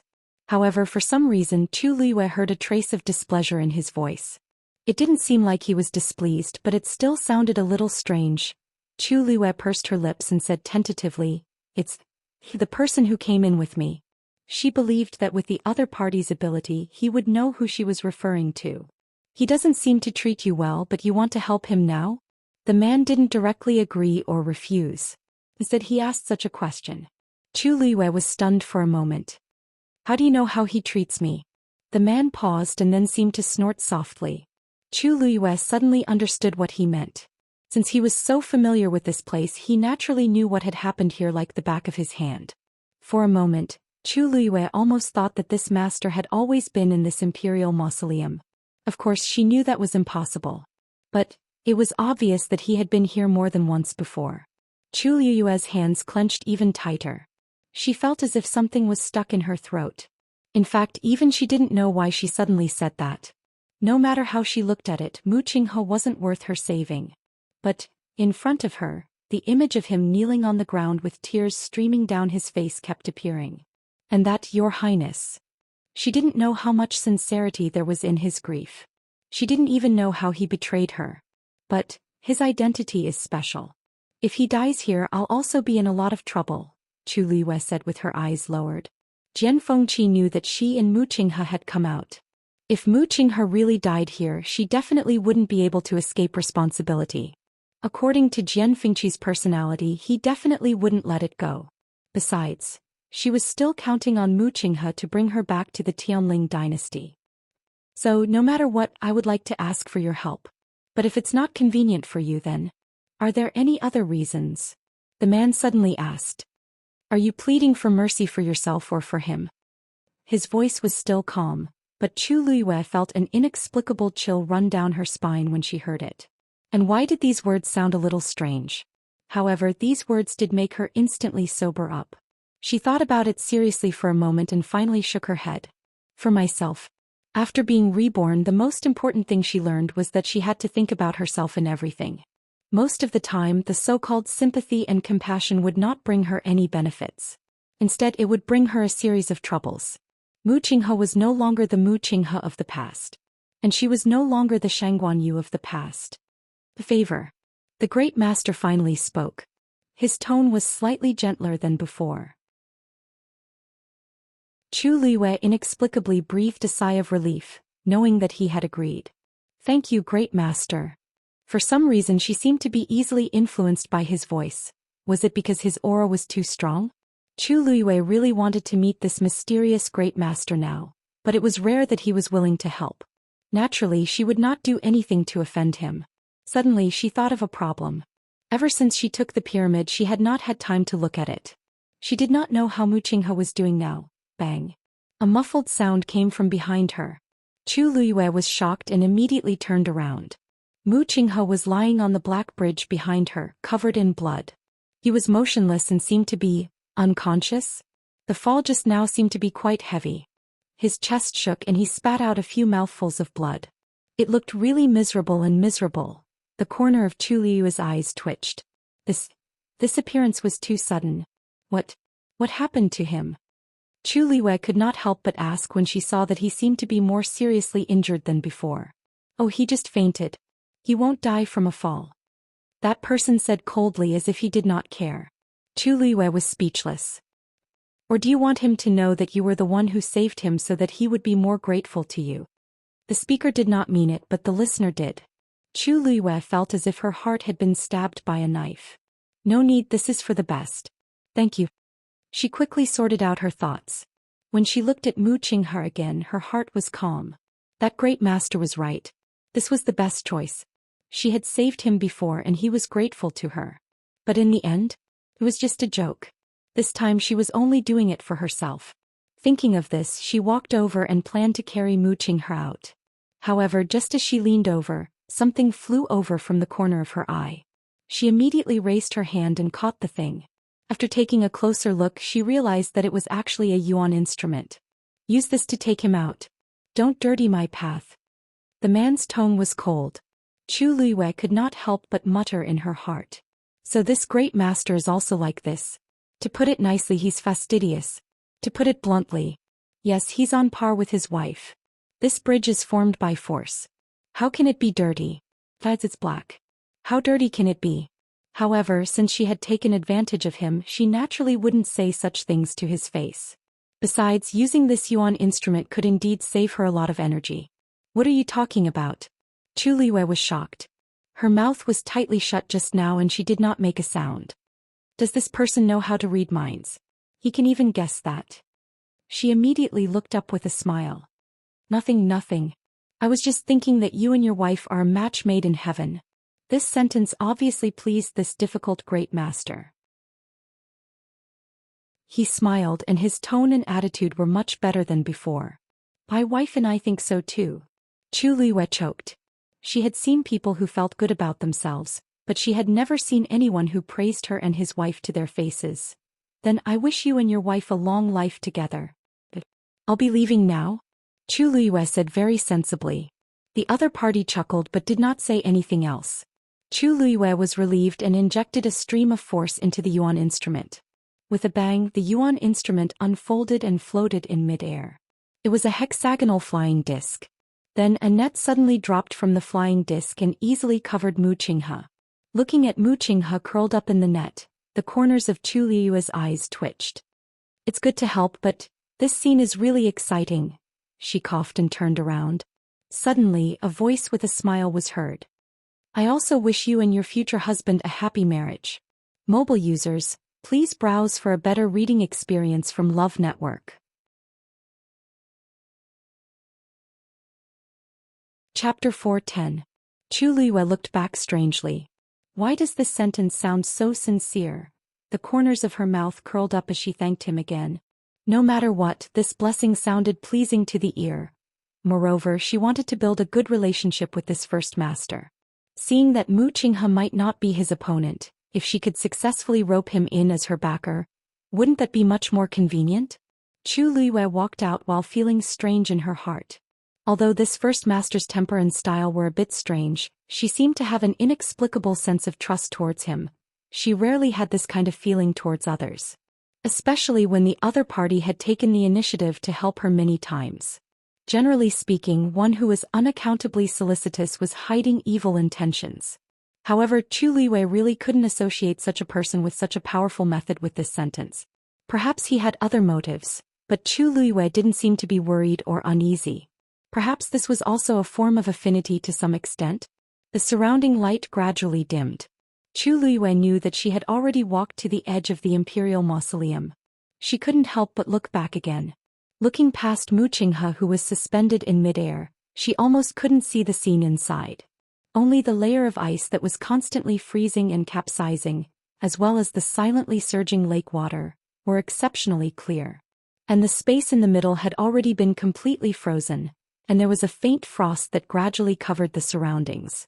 Chu Liwei watched quietly. She knew that this was the power of the seal that person had used. Obviously, he intended to completely freeze and seal the imperial mausoleum. After a long time, Chu Liwei finally exhaled softly. How much power would this consume? This person was outside heaven's canopy, but he used such a powerful method. Would he really not be suppressed? After a moment, Chu Liuyue's lips curled up slightly. The current her still had a long way to go before she could reach this realm. Originally, she wanted to ask that person how he planned to deal with the other people in the Imperial Mausoleum. But after hesitating for a long time, she still didn't speak. She had already owed him another favor by helping Mu Qinghe. If there were a few more people... Master, you must understand your disciple, right? Chu Liyue thought silently. Apart from Old Man Yi, she didn't care about the lives of the others. With Old Man Ye's ability, it shouldn't be a problem for him to leave this place, right? Thinking of this, Chu Liyue couldn't help but take out the pyramid again and examine it carefully in his palm for a moment. Now it was completely black and nothing could be seen on it. If I had known earlier, I would have checked on Master and the others first. Chu Liyue put away the items, took a deep breath, and continued to lead Mu Qinghe along the other end of the Black Bridge. When Chu Liyue finally left, the other people who had already entered the mausoleum did not have an easy time. Emperor Zhou had Elder Ye's protection, so he wasn't in much danger. But the black shield couldn't hold on for long as it was quickly covered by the golden ice layer, and it became very weak. The golden sand that surged from behind piled up and finally destroyed the black shield completely. Elder Yi then continued to bring Emperor Zhou away. Luckily, with the faint glow from the golden ice layer, they could vaguely see the surrounding scene. Their speed was much faster than when they came. Emperor Zhou really felt aggrieved and indignant. Those people are still in the Imperial Mausoleum. But I, the rightful Emperor of Country Yaochen, was actually chased out of the Imperial Mausoleum in such a pathetic state. I don't need to look in the mirror to know what I look like now. Luckily only Elder Yi is here. If not, I would really lose all my face. After fleeing for an unknown period of time, the speed of the surging golden sand finally slowed down. Elder Yi then stopped and looked at Emperor Zhou. Your Majesty, are you okay? Emperor Zhou's face was pale as he waved his hands. I'm fine. It's just that. He couldn't finish his sentence for a long time. Elder Yi coughed and shifted his gaze away. However, Emperor Zhou still felt very embarrassed. Old Man Yi, could it be that we can only watch helplessly? Elder Yi was helpless. Then what else can we do? The people inside have already taken the initiative. I don't understand. Emperor Zhou stretched out his hand and held his forehead. I really don't understand. How can anyone casually enter the Imperial Mausoleum? There were only a few people who knew about this secret. Other than Elder Yi and me, logically speaking, nobody else should know about it. But they clearly came prepared. If not, how could it be so successful? Elder Yi paused and comforted him. Your Majesty, don't be anxious. After all, the things inside should still. Before he could finish his sentence, he suddenly looked up. He saw that the golden sand that kept surging over suddenly paused for a moment and then started to retreat. In the blink of an eye, it had already retreated by tens of steps. Emperor Zhou was dazed. What's going on? Deep shock flashed across Elder Ye's eyes. Someone is restoring everything in the Imperial Mausoleum. What? Emperor Zhou was also taken aback. How can this be? The construction of the Imperial Mausoleum is very complicated, and the various arrangements inside are very intricate. To restore it, unless tens of elite warriors work together. But weren't there only 2 people who went in just now?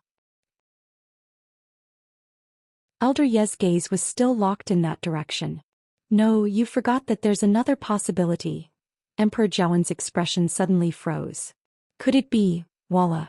An extremely soft and strange sound suddenly came from behind the 2 of them. Elder Yi immediately turned around alertly. Who's there? As he said that, he suddenly waved the fan in his hands. Bang! That force slammed into something. Then a suppressed and painful moan was heard. Elder Yi and Emperor Zhou looked at each other. There's actually someone? We actually didn't notice it at all previously. Elder Ye's expression changed slightly as he hurriedly walked forward and raised the fan in his hands again. A strong suppression instantly descended. At this moment, a familiar cry of surprise finally rang out in the darkness. Elder Yi, please have mercy. Elder Yi paused in his actions. However, Emperor Zhou's expression had already changed. Rongjin. Elder Yi snapped his fingers and a cluster of bright flames appeared in his palm. The surroundings were instantly lit up. Previously he was worried that this fire would cause unnecessary trouble, but it was clearly unnecessary now. A nervous and flustered face appeared in front of the two of them. It's indeed Rongjin. Emperor Zhou was furious as he angrily scolded. Rongjin, you've got guts. How dare you secretly leave Crown Prince Mansion and come here? Speak. Did you follow Elder Yi and me all the way here? Rongjin was originally a little afraid, but on second thought, what's there to be afraid of since things have already come to this? He clenched his fists, straightened his body and tried his best to make his voice sound righteous. Father, I'm Heaven's chosen son. What's wrong with me coming here? Old Man Yi suddenly laughed. Your Highness, the real Heaven's chosen son can directly enter Golden Inheritance Peak and control everything in the Imperial Mausoleum.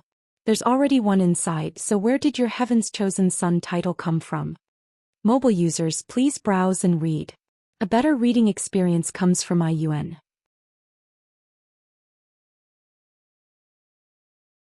Chapter 411. Rongjin was dazed. What? He understood every word of Elder Ye's words, but why couldn't he understand them when they were strung together? Upon hearing this, Emperor Zhou's gaze darkened. So Elder Yi also realized it. Elder Yi laughed helplessly and waved the fan in his hands. Even if you couldn't guess it previously, you should have known after seeing the previous scene. Emperor Zhou closed his eyes. No wonder. If this is the answer, then everything that happened previously has a logical explanation. Rongjin, who was at the side, was confused when he heard the duo's conversation. The more he heard, the more flustered he became. Father, Elder Yi, what do you mean by this? Heaven's chosen son. Isn't it me? How can there be another one inside? That person must be fake. I'm the real Heaven's chosen son. The Emperor Zhou went forward and harshly slapped Rongjin. This slap was very harsh and it directly caused Rongjin to fall to the ground. An intense bloody taste surged up Rongjin's mouth. Half of his face was numb and his ears were buzzing. His mouth stiffly moved and he spat out a mouthful of blood and a broken tooth. Rongjin's eyes were filled with disbelief. Father had always been proud of me and thought highly of me. He rarely even reprimanded me, let alone hit me. How could I accept that one of my teeth was forcefully knocked out? At that moment, everything that he had experienced in the past few months flashed across his mind. Being demoted, having his power taken away, being grounded. I almost couldn't even stabilize my position as the crown prince. What exactly is going on? Wasn't everything fine in the past? Why did it gradually become like this? Rongjin, you're crazy. Emperor Zhou finally lost control of his emotions at this point as he pointed at Rongjin's nose and scolded him. Who do you think you are? Heaven's chosen son? How can Heaven's chosen son be so useless and despicable? You're just a piece of trash. I was really blind in the past to make you the crown prince. Too many things had happened on this day and Emperor Zhou's mental state had been very tense. Until this moment when he saw Rongjin's undisciplined and arrogant manner, his last string finally snapped. Rongjin was scolded harshly and he was dazed. He was flustered and at a loss, so he started to speak without thinking. Father, why are you so sure that I'm a fake? I know you're just looking down on me. However, this matter was personally told to me by my mother. Imperial Mother would never lie to me. The chosen one must be me. Can only be me. Elder Yi looked at Rongjin's crazy appearance and knitted his brows. Before he could say anything, Emperor Zhou suddenly laughed out loud. Ha! How laughable. What your Imperial Mother told you must be true. Rongjin, how brainless are you to say such a thing? Rongjin clenched his teeth and said, at most we'll go and confront Mother. We can always. Confrontation? Emperor Zhou's expression suddenly turned cold.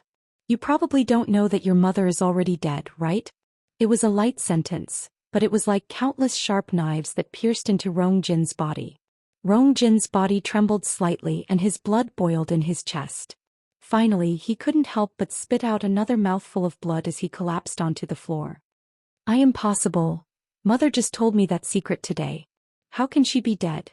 It seems like she didn't spare any effort to make many arrangements for you before she died. It's a pity. You're still useless. But Emperor Zhou finally understood the Empress's series of actions at this point. From start to end she did it for Rongjin. Heaven's chosen one? It seems like you don't know your current identity. Just like what Elder Yi had said, he was the true chosen one. Everything was predestined. Rongjin actually naively thought that the person was him? Even if he had fantasies before, he should be completely awake now that he was in this situation. Who is it? If it's not me. Who is the chosen one?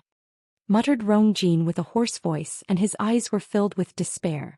I originally thought that it was a great chance to turn things around, but I didn't expect it to be just a dream. It was just the beginning, but it was mercilessly exposed by someone. Emperor Jiawen's face darkened, and he didn't say anything for a long time. In actual fact, he wanted to know the answer more than Rongjin. But based on their current abilities, how could they enter? Your Majesty, let's talk about everything after we leave this place. That person should be able to see our every move here, said Elder Yi. Elder Yi softly persuaded him. Emperor Jiawen harshly rubbed his face. Let's go out first. Old man Yi nodded. Then he looked at a certain spot in the darkness and twitched the corners of his mouth without a smile. The two of you have been watching for quite a while. You should be willing to come out now, right? After walking for some time, Chu Liwei finally saw a light in front of her. She was elated as she knew that it was the exit. She quickened her pace and walked forward, and the flying disc behind her immediately followed. Mu Qinghe was a little shaken, but luckily he didn't wake up. Just like that, the duo finally stepped through the exit and completely walked out of the Imperial Mausoleum. The sky was bright in front of them. Chu Liwei turned around and realized that they had indeed left Golden Inheritance Peak and came to the forest beside it. The thing that sent them out just now was also a transportation formation. However, that transportation formation was very inconspicuous, and one couldn't tell if they didn't look closely. Flying. The flying disc's net suddenly opened and Mu Qinghe fell to the ground again. Chu Liwei glanced at him from the corner of her eye and coincidentally saw his eyeballs moving. Mu Qinghe is about to wake up. Mobile users, please browse and read. A better reading experience comes from Love Network.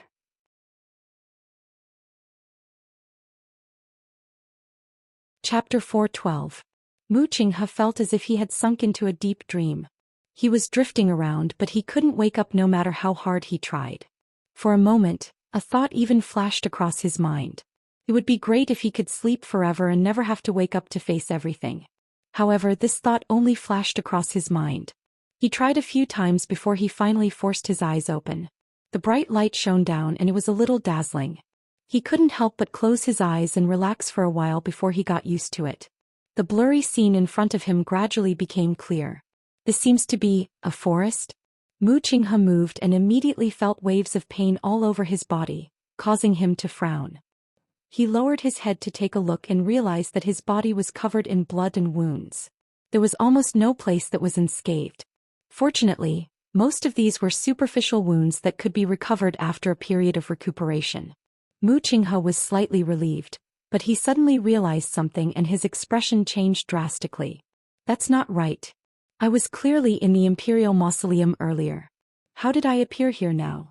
He immediately turned around to look. The Golden Inheritance Peak, which looked like a sword, was standing not far away. Am I already outside the Golden Inheritance Peak? Mu Qinghe's doubts deepened, but no matter how hard he tried to recall, he couldn't remember what had happened earlier. The last thing he remembered was the withered vine leaves. At that time he seemed to be about to rush out, but however, he couldn't remember what happened after that. Suddenly, from the corner of his eye, he saw a figure lying on the ground not too far away.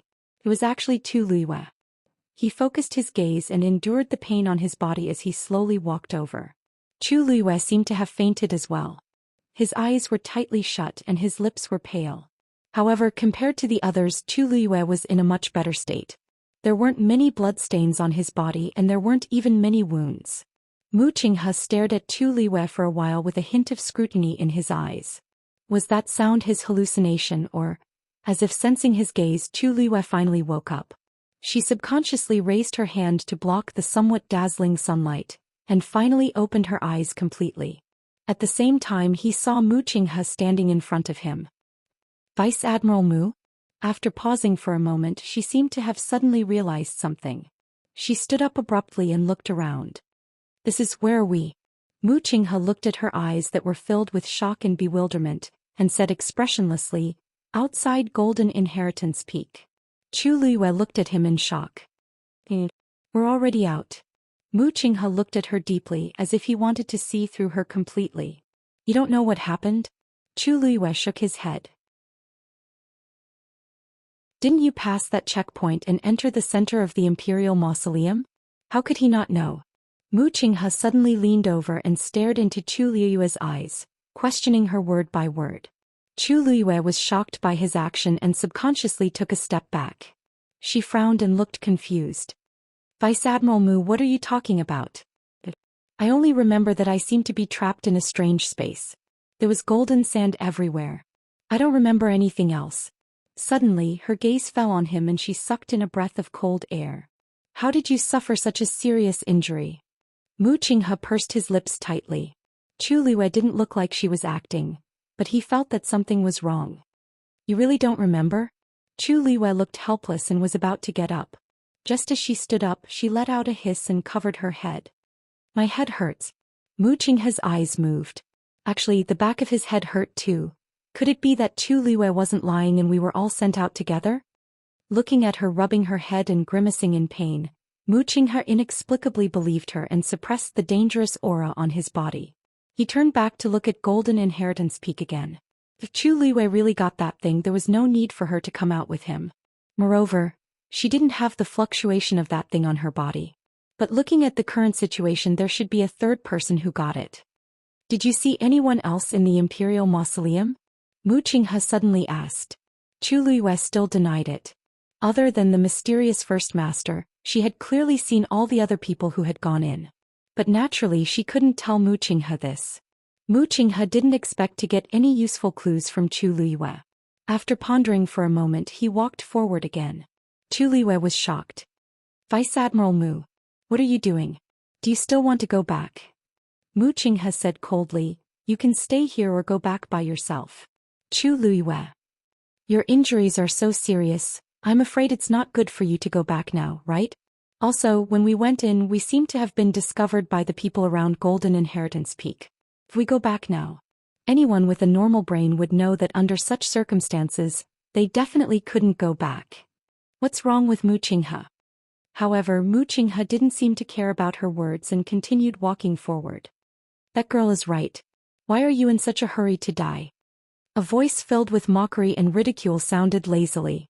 Mu Qinghe stood still. Chu Liyue was slightly shocked and looked up.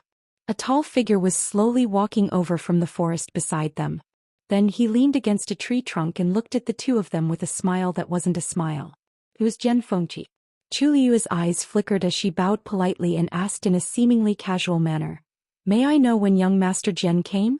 Vice Admiral Mu and I actually didn't notice. Jian Fengqi seemed to have thought of something unpleasant and his face turned cold. This young master had planned to come a long time ago, but I didn't expect to meet with some trouble on the way. I had just circled around Golden Inheritance Peak when I sensed Mu Qinghe's aura and came over. When this young master arrived, he had just woken up. As he spoke, he looked at Mu Qinghe and sized him up with some disdain. Looking at you, could it be that you've become stupid from the beating? You actually didn't notice this young master for so long? You've only been here for a short while and you've already regressed to this extent? Chu Liyue felt slightly relieved. It seemed that Jian Fengqi didn't know what had happened previously. Mu Qinghe couldn't be bothered with Jian Fengqi and continued walking forward. Jian Fengqi raised his sword-like eyebrows and looked at Chu Liyue. If he doesn't want to say, then you can say it.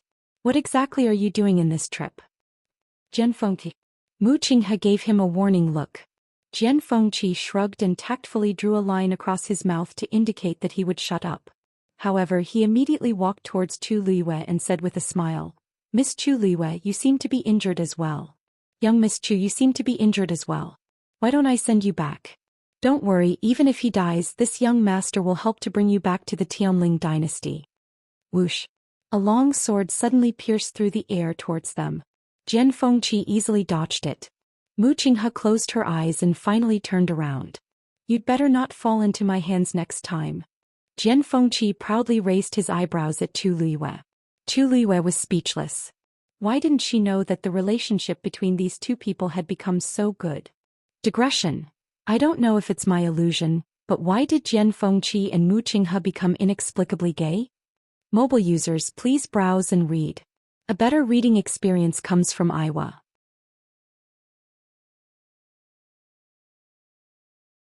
Chapter 413.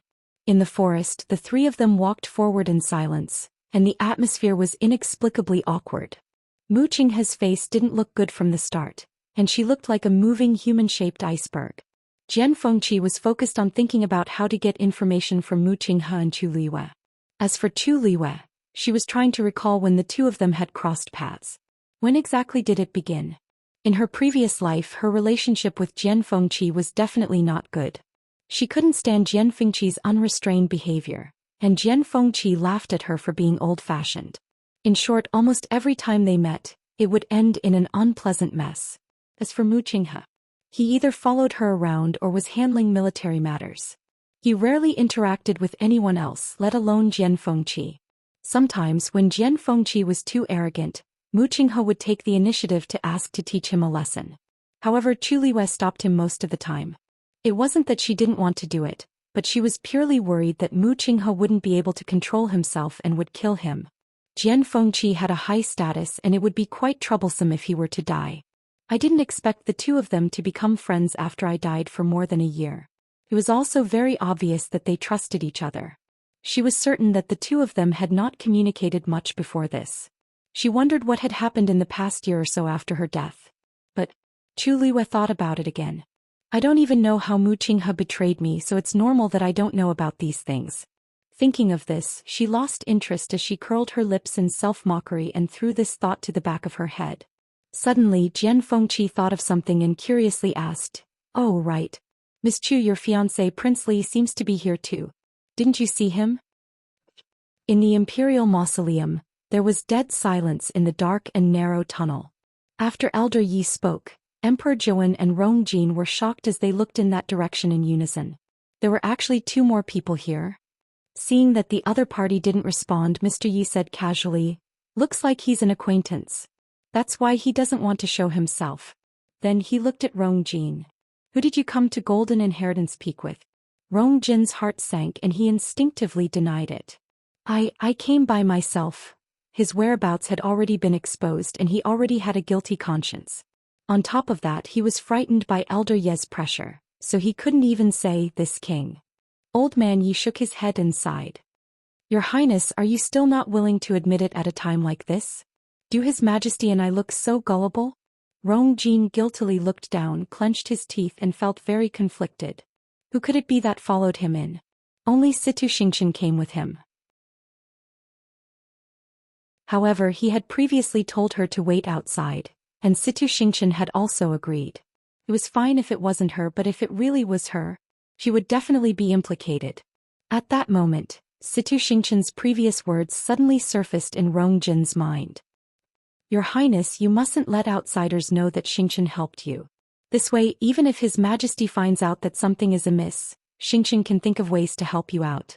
After all, my father is still around. But if I'm also implicated, father won't be able to say anything. Anyway, you must be careful." Rongjin actually felt that it made sense. Now that mother was dead and he was in such a predicament, the only person he could rely on was Situ Xianxia. "I did come here alone," said Rongjin with clenched teeth. Elder Yi looked at Rongjin and felt that he was hopeless. Emperor Zhou sneered. "Really? You can escape from Crown Prince Mansion on your own and come here secretly?" Rongjin's face flushed red, but he still refused to say anything. Elder Yi couldn't be bothered to say anything else to him as he said to the two people hiding in the dark, "If you're still unwilling to come out, we can fight." Then the fan in his hands suddenly flew out. An ear-piercing sound was heard. A sharp gust of wind swept in that direction in an instant. Hong! An equally strong force went up against it. The two forces harshly clashed against each other. The entire tunnel shook. A ball of white smoke suddenly spread out rapidly. Elder Ye's expression turned cold and he immediately wanted to follow. But the moment he took a step forward, he knitted his brows. "This smoke is poisonous." Emperor Zhou and Rongjin were caught off guard and had already inhaled a small amount of smoke, causing them to cough violently. Cough, cough, cough. Seeing the duo's reaction, Elder Ye's face turned even uglier. If he chased after them alone, he would most likely be able to catch the other party. But the remaining Emperor Zhaowen and Rongjin would definitely be in danger. The most important thing now is to get out of here and remove the poison in their bodies. Elder Yi looked in the direction that the duo had escaped in with much hatred. What a pity. He took out a jade bottle, quickly poured out 2 pills and passed them to Emperor Zhaowen and Rongjin respectively. Your Majesty, this poison is very dangerous. Use the mind-clearing pill to suppress it first. We have to get out as soon as possible. Emperor Zhaowen took the pill and swallowed it. Rongjin anxiously snatched the pill over and quickly swallowed it. Emperor Zhaowen felt disgusted again. Rongjin's son is really stupid and useless. When I return to the palace, I must punish him harshly. Old Man Yi led the 2 of them outside. Elder Yi, why don't you chase after the duo first? I can get out alone. Emperor Zhaowen actually really wanted to know who the duo that had escaped were. Never mind that the people who entered the Imperial Mausoleum were very capable, but how could he let the snakes and rats who followed behind them off? Elder Yi sighed. Your Majesty, they're long prepared. It's too late to chase after them now. Let's check after we get out. But the 2 of them didn't even show their figures. Won't it be like finding a needle in a haystack to find them when we're outside? Rongjin followed behind and heaved a sigh of relief. Elder Yi looked at Rongjin with deep meaning. Not necessarily. Perhaps we'll find out the duo's identities very soon. Rongjin felt a chill down his spine and he instinctively lowered his head. The 3 of them continued on their original path. Probably because of the poison in the smoke, Emperor Zhaowen and Rongjin quickly lost their stamina, and they walked slower and slower. If it weren't for Elder Yi, the 2 of them really wouldn't be able to walk out of here. On the other end, Situ Xianxia and Elder Lian Ning quickly ran outside. Situ Xianxia bit her lips until they bled, and her eyes were filled with hatred. The Empress, that old witch, actually dared to lie to me. She never expected that Rongjin wasn't Heaven's chosen son. After so much trouble, everything was for naught. Elder Lian Ning's expression didn't look good and he didn't say anything. He only heaved a sigh of relief when a light appeared in front of them. Your Highness, the exit is in front. Let's talk about everything after we get out. But at this point, a loud boom came from above the duo's heads. The circular board not far away started to close slowly. Mobile users, please browse and read. A better reading experience comes from Love Network.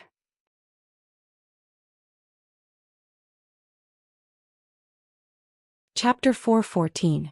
The exit is about to close, exclaimed Elder Lian Ning as he exchanged glances with Situ Xianxia. The 2 of them then immediately rushed forward. However, they were still 1 step too slow. Just as the 2 of them were about to take a step forward, the circular plate slowly but firmly closed. All the light was instantly blocked outside. The duo's vision turned pitch black again. Situ Xianxia used all her strength to push the stone wall, wanting to open it again. But no matter how much strength she used, the circular plate didn't move at all. This thing is closely connected to the entire mausoleum. It's impossible to open it with brute force. You can't use brute force, said Elder Lian Ning with a solemn face. Then what should we do? Won't we be trapped here? Situ Xianxia anxiously looked at him. Even you can't do anything? Elder Lian Ning stepped forward, placed his hand on the surface and carefully felt it. After a while he slowly shook his head. Unless we have the key, Situ Xianxia's heart sank. Doesn't that mean that only Emperor Zhaowen and the rest have the chance to open it? Elder Lian Ning didn't say anything, but his silence already explained everything. The surroundings fell into dead silence. Situ Xianxia harshly hammered the surface and clenched her teeth. The duplicate key we took from the Empress is in Rongjin's hands, but he didn't even use it. If I knew earlier, I would have kept it. After going back and forth for so long, I didn't expect it to be all for naught in the end. To think that I pretended to be obedient to Rongjin for so long. When she recalled all those scenes, she was so disgusted that she wanted to vomit. Elder Lian Ning sighed and tried to persuade her. Who would have expected such a thing? Your Highness, don't waste your time and energy on such a person. It's not worth it to be angry over him. Actually, let alone you, even His Majesty. Situ Xianxia bit her lips tightly. Father carefully planned this for so long. If he knew that all of this was just a scam and that Rongjin wasn't the so-called Heaven's chosen son, he would be so angry. The Heaven's chosen son is clearly someone else. but based on what I see, Rongjin should have only found out today. If I didn't guess wrongly, the Empress should have made a mistake from the start," said elder Lian Ning in deep thought. Xianxia was previously in a fit of anger, but now that she had calmed down and thought about it carefully, there was really such a possibility. The Empress has painstakingly prepared for so many years. She must have treated Rongjin as heaven's chosen son. She knew what the Empress looked like before she died. The Empress must not know about this. "She got off easy," muttered Xianxia indignantly. If the Empress knew that all her hard work over the years was just a joke, how would she react? Unfortunately, she had killed her after she had obtained the duplicated key. The sooner she dies, the sooner she can be reincarnated. If she continues to live, she will definitely cause a lot of trouble. His Highness' decision was correct, elder Lian Ning said. However, this did not make Xianxia feel any better. "But we can't get out of here. If they catch up with us..." Before he could finish speaking, a biting cold aura suddenly came from behind him. Elder Lian Ning's expression hardened, and he immediately stood in front of Xianxia. Counterattack at the same time. Boom. A ball of flame suddenly ignited. Elder Lian Ning's eyes narrowed. There was actually a spark hidden in Elder Ye's force. When the two parties' forces clashed, it immediately ignited. The fire crazily danced and lit up the surroundings like it was daytime. Elder Yi and the others finally saw the appearance of the two people standing in front of them. The elder's appearance was very unfamiliar, but the young lady behind him, who didn't manage to hide in time, was... Who else could it be but Xianxia? Emperor Zhou was shocked. "It's actually you." Elder Yi didn't look shocked. Said he chuckled. "I didn't guess wrongly. After thinking about it, the person most likely to do this is her." Rongjin opened his mouth, but he couldn't say anything. Xianxia really lied to me. Not only did she secretly follow me in, but she also brought another person with her. It's obvious that she had planned this long ago. Xianxia's face was very ugly. Forget about the others, but this Yi Zhiding is very difficult to deal with. It's impossible to lie to him. Both parties fell into an eerie silence and the atmosphere was tense. At this point, the sound of something moving could be heard. Xianxia instinctively turned around and her eyelids harshly twitched. She saw that the previously unmoving exit that was tightly shut actually started to slowly move. A white light shone in from the outside. "Xianxia, shouldn't you give me an explanation?" hollered Emperor Zhou as he suppressed the anger in his heart. If he still didn't understand Xianxia's intentions at this point, he didn't need to sit on the throne anymore. Xianxia slowly clenched her fists in her sleeves, and she almost crushed her teeth from clenching them. When Golden Inheritance Peak was in chaos, Chu Liyue and the other two had already silently left. Hearing Jian Fengqi's words, she paused in her footsteps. "You're saying that wrong. Prince Li also came?" Jian Fengqi's lips curved up into a sinister smile. "Your fiancé is very worried about you. Once he heard that you left with Mu Qinghe, he immediately came to find you. He came even earlier than me." "Why, didn't you see him?" Thoughts flashed across Chu Liyue's mind, but he didn't show it on his face as he lightly smiled. "Prince Li's body has always been weak, so it's normal for him to be slower." Jian Fengqi suddenly chuckled. "Do you really think so?"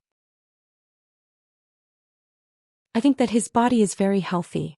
Chu Liyue's expression remained calm. "Prince Li is my fiancé, so I naturally know how his body is." Jian Fengqi only smiled as he placed his hands behind his head, clearly not thinking much of it. For some reason, Chu Liyue became anxious, but it wasn't because she was worried that Rong Xiu's abilities would be exposed. Jian Fengqi had always been very sensitive, so it wasn't surprising that he could sense that something was amiss with Rong Xiu. She was actually thinking about something else. According to Jian Fengqi, Rong Xiu had come to Golden Inheritance Peak before him, but she still hadn't seen Rong Xiu's figure. This was definitely not normal. She vaguely felt that something was wrong, but her mind was in a mess and she couldn't figure it out no matter how hard she tried. After walking for a short while, a sound suddenly came from up ahead. The three of them looked up in unison. A horse carriage appeared before the three of them. Chu Liyue immediately saw Umo sitting at the front of the carriage. That was the carriage of Prince Li's residence. Her heart suddenly rose to her throat as she stared at the curtain of the carriage. Umo saw her and immediately jumped down from the carriage in joy. "Miss Liu." You really are here? Chu Liyue's eyes flickered as she asked. Where's His Highness? A fair and slender hand with distinct joints suddenly reached out from behind the curtain and gently lifted it. A noble, graceful, and incomparably enchanting face appeared before her eyes. He looked at her with a smile, his eyes clear and deep like the stars in the night sky, causing one to sink into them. This prince is here. Mobile users, please browse for a better reading experience from Love Network.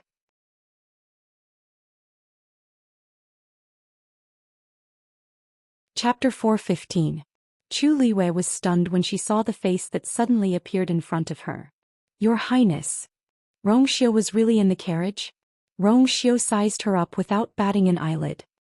He frowned when he saw her messy and dirty appearance. Are you injured? Chu Liyue shook her head. Don't worry, Your Highness. I'm not injured. The one who's injured is Vice Admiral Mu. Rongxiu seemed to have just noticed the presence of the two men beside her. His gaze was calm as he nodded in acknowledgement. Vice Admiral Mu, young Master Jian. Mu Qinghe didn't react, but Jian Fengqi smiled meaningfully. Your Highness Princely, you didn't come very quickly. Rongxiu coughed twice while holding his fist. It's late autumn now and the weather is cold. It's troublesome for me to travel. Jian Fengqi didn't care about this statement. Rongxiu's body was clearly fine and he wasn't weak at all. If he wanted to come, he would have arrived long ago. It was strange.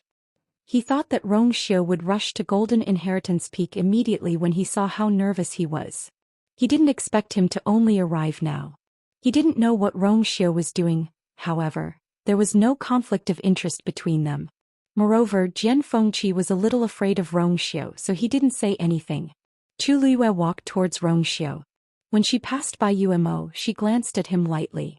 Your Highness hasn't recovered yet. Why didn't you give him a hand warmer? Although the voice was faint, it sent a chill down Yumo's spine. This subordinate knows his mistake. His Highness had always claimed that he was sick. Every time he went out he would be fully armed. However, he came out in a hurry today and forgot about this. Besides, in this weather, there was no need for a hand warmer, Yuemo thought to himself, but he didn't dare to show it on his face. He quickly stepped back respectfully. Chu Liyue walked to the side of the carriage. How is His Highness? Rongxiu coughed softly. It's fine. Chu Liyue nodded in relief. That's good.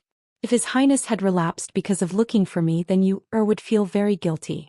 Jian Fengqi, who was standing behind them, was stunned when he heard their conversation. The corners of his mouth twitched. What are these two people doing? Everyone present could tell that Rongxiu was pretending to be sick, but the two of them were acting so seriously. Weren't they too into the role? Rongxiu stretched out his hand. Come up. Chu Liyue gently nodded and placed his hand on the other's palm. With a light leap they boarded the carriage. Rongxiu then looked at Jian Fengqi and Mu Qinghe. This prince has been out for too long today. I'm not feeling well, so I'll take my leave first. Chu Liyue, who had just sat down in the carriage, paused and quickly glanced at him. Rongxiu didn't seem to intend to let Mu Qinghe and Jian Fengqi leave with him. Jian Fengqi's mouth twitched even more. What did you say? Are you going to leave both of us here? Rongxiu raised his eyebrows and smiled gently. Young Master Jian and Vice Admiral Mu are of noble status. It's beneath your dignity to sit in this prince's carriage. This time even Chu Liyue couldn't bear to listen anymore.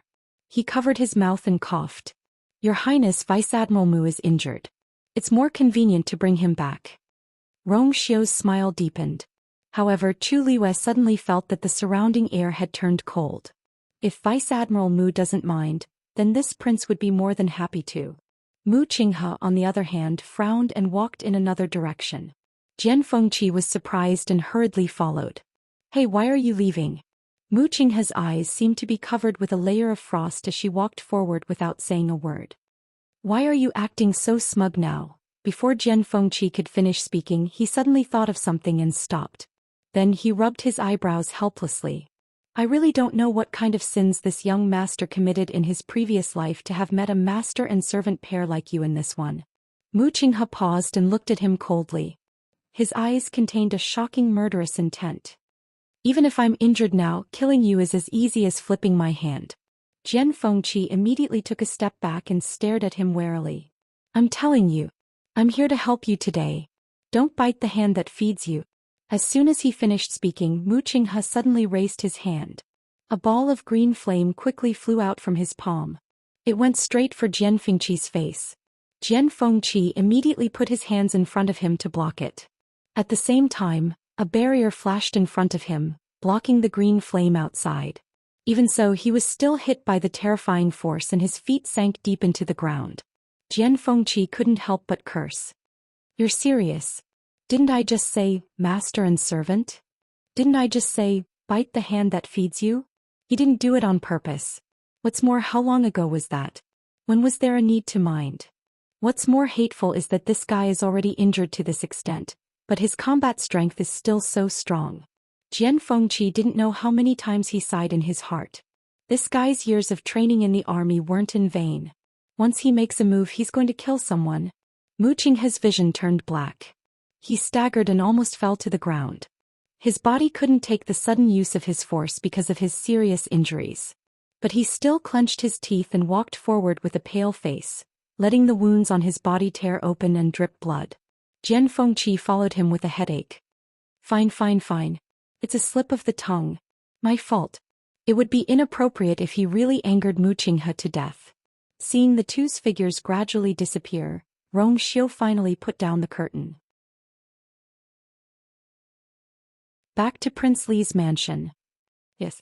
Yuemo replied and jumped back into the carriage, waving the long whip in his hand. Giddy up.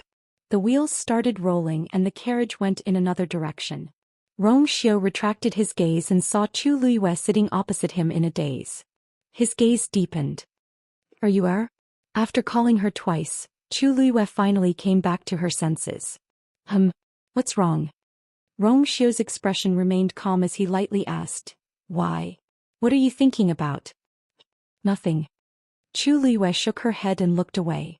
In fact, when she saw Jian Fengqi and Mu Qinghe arguing, she suddenly remembered something. Mu Qinghe didn't take the carriage. As for the reason, in fact it was because there was once when they traveled together and took two carriages for convenience. In the end they were ambushed halfway. Mu Qinghe was in the other carriage, so he couldn't rush to her side immediately. At that time she was only slightly injured, but Mu Qinghe knelt outside the palace for a day and a night to confess his sins. Since then he didn't take the carriage anymore. Rong Xiu suddenly held her hand. Chu Luiyue was startled and looked up at Rong Xiu. The two looked at each other.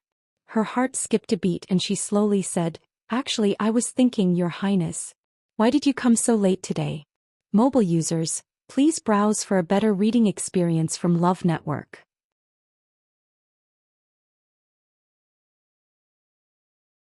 Chapter 416. With Rong Xiu's capabilities, as long as he was willing, he could definitely reach here at the fastest speed without attracting anyone's attention. However, not only did he come so late, but he even sat in a horse carriage. This doesn't suit his style of doing things at all. Unless he has other motives for doing this. The biggest possibility is that he's trying to hide it. Chu Luiyue looked at Rong Xiu and her heart hung in midair. She vaguely had a vague guess in her heart. However, that was too ridiculous and too far-fetched, so she didn't even want to waste her energy to investigate further. But at this moment, Rong Xiu, who was sitting in the horse carriage and had arrived late, everything seemed to be showing something. Rong Xiu held her hand tightly. I was delayed by some matters. Chu Luiyue raised her brows. Oh, what matters? The Empress died, Rong Xiu said calmly. The Empress has passed away. Chu Luiyue was stunned. The Empress is actually dead. When did this happen? The news spread out today, but the exact time hasn't been confirmed. Lord Chuning is currently handling this matter in the palace, and Father seems to have ordered for the news to be sealed. However, for some reason the news still leaked out in the imperial city. Hearing that Chuning was in charge of this matter, Chu Luiyue knitted her brows even tighter. Emperor Zhou hated the Empress to the core, and Chu Luiyue believed that he definitely wanted the Empress dead. However, it definitely shouldn't be now. Besides, the Empress was the mother of the country after all. Her sudden passing would definitely cause a huge commotion. Chuning had previously investigated Heptagon Alley, and he was already involved. If anything happened to the Empress's matter, I'm afraid, Your Highness, Do you know who leaked the news? Rong Xiu shook his head. The Empress's palace has always been heavily guarded, so many people know about this. There are many people and it won't be easy to find out in such a short period of time. I've already sent people to suppress the news, but it won't drag on for long. Chu Luyue nodded in understanding. There was no such thing as an impenetrable wall in this world, let alone such shocking news.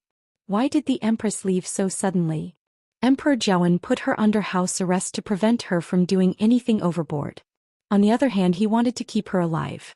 There were many things that had yet to be investigated, but she had suddenly died. It was really strange. It seems, it has something to do with third brother. Rong Xiu's expression was subtle. It is said that he was the last person to see the Empress. Not long after he left, the Empress died. Chu Liyue narrowed his eyes. Does your Highness mean that someone wants to frame His Highness? Rong Xiu's thin lips curved slightly, and there seemed to be a galaxy swaying in his deep eyes. Has always understood me the best. Chu Liyue suddenly tilted his head and asked with great interest. Then does your Highness know what I'm thinking right now? Rong Xiu narrowed his eyes. Chu Liyue held his hand and leaned forward. The two of them were very close and they could hear each other's breathing. She could even see her small figure reflected in Rong Xiu's eyes. Mu Qinghe brought me to Golden Air Peak's Imperial Mausoleum today. Guess who I met inside Rong Jin? Rong Xiu smiled and wasn't surprised. He did leave Crown Prince Mansion today. Chu Liyue wasn't surprised that Rong Xiu knew about this. After experiencing so many things, she had long realized that Rong Xiu was even more mysterious and powerful than she thought. But do you know why he came to the Imperial Mausoleum? Because he thought he was heaven's chosen son. When Chu Liyue said the last few words, she slowed down. Actually, he knew about this long ago, but he came to the Imperial Mausoleum today. At first, I didn't understand why, but I understood when I heard you say that the Empress had passed away. I think Rong Jin suddenly found out something after the Empress died, so he didn't hesitate to go against His Majesty's orders and secretly came here. But, according to my observations, he's heaven's chosen son and he doesn't seem like much. On the other hand, the other person I met, he's very familiar with the Imperial Mausoleum. Rong Xiu raised his brows. Chu Liyue looked at him as if she wanted to see through the ripples in the deepest part of his eyes. That person is as capable as you. He's even comparable to Mu Qinghe. It's a pity. I didn't see what he looked like. Chu Liyue said in a seemingly smiling manner. I don't know why, but that person doesn't seem willing to let me see his face. Your Highness, don't you think it's weird? Rong Xiu looked calm and he was about to speak when a strong aura rapidly approached from outside. The horse suddenly whinnied and raised its front hooves. Umo immediately pulled the reins and forcefully stabilized it. The horse carriage shook violently and stopped. Chu Liyue knitted her brows and she was about to take a look when her body fell forward due to inertia. Rong Xiu grabbed her slender waist. The two of them switched positions. Bang! A grunt was heard. Chu Liyue felt that she had bumped into something. When she opened her eyes, she realized that Rong Xiu had fallen down and she was lying in his arms. There were only a few layers of clothes between the two of them. Chu Liyue could hear his strong heartbeat and even clearly feel his body temperature. She was about to speak when Rong Xiu's finger suddenly landed on her lips. The moment they touched, the two of them were dazed. Actually, the two of them had slept on the same bed many times before, but for some reason in this small and enclosed space, such proximity gave rise to an ambiguous feeling. Rong Xiu almost instinctively used his fingertips to gently rub against her lips. It was unbelievably soft. His gaze instantly darkened. Chu Liyue's heart skipped a beat and she quickly got up. Rong Xiu sighed softly in his heart, but he did not show it on his face. He propped himself up and lifted the curtain with one hand. Chu Liyue's gaze turned and followed his line of sight. She saw a familiar figure standing not far from the horse carriage. Seeing that person's face, Chu Liyue exclaimed, "Second Master Yan, why are you here?" The person who came was actually Yan Gu. Seeing Rong Xiu beside Chu Liyue, Yan Gu inexplicably shuddered. Why was there a murderous intent? The warm and eager smile on his face froze. Miss Liu, that. Our first master said that he had something to do today and left first. The previous agreement still stands. When the time is right, he will naturally come and find you. Please don't worry. Chu Luiyue was stunned. Your first master has already left? Yan Gu nodded. Yes. I just sent the first master off and rushed over to see you. Chu Luiyue's brows furrowed slightly. Could it be that her previous guess was wrong? Rong Xiu leaned back, his tone languid. So you not only met an unexpected person in the Imperial Mausoleum, but also had an appointment with him? Digression. Husband and wife drama. Mobile users, please browse and read. A better reading experience comes from Love Network.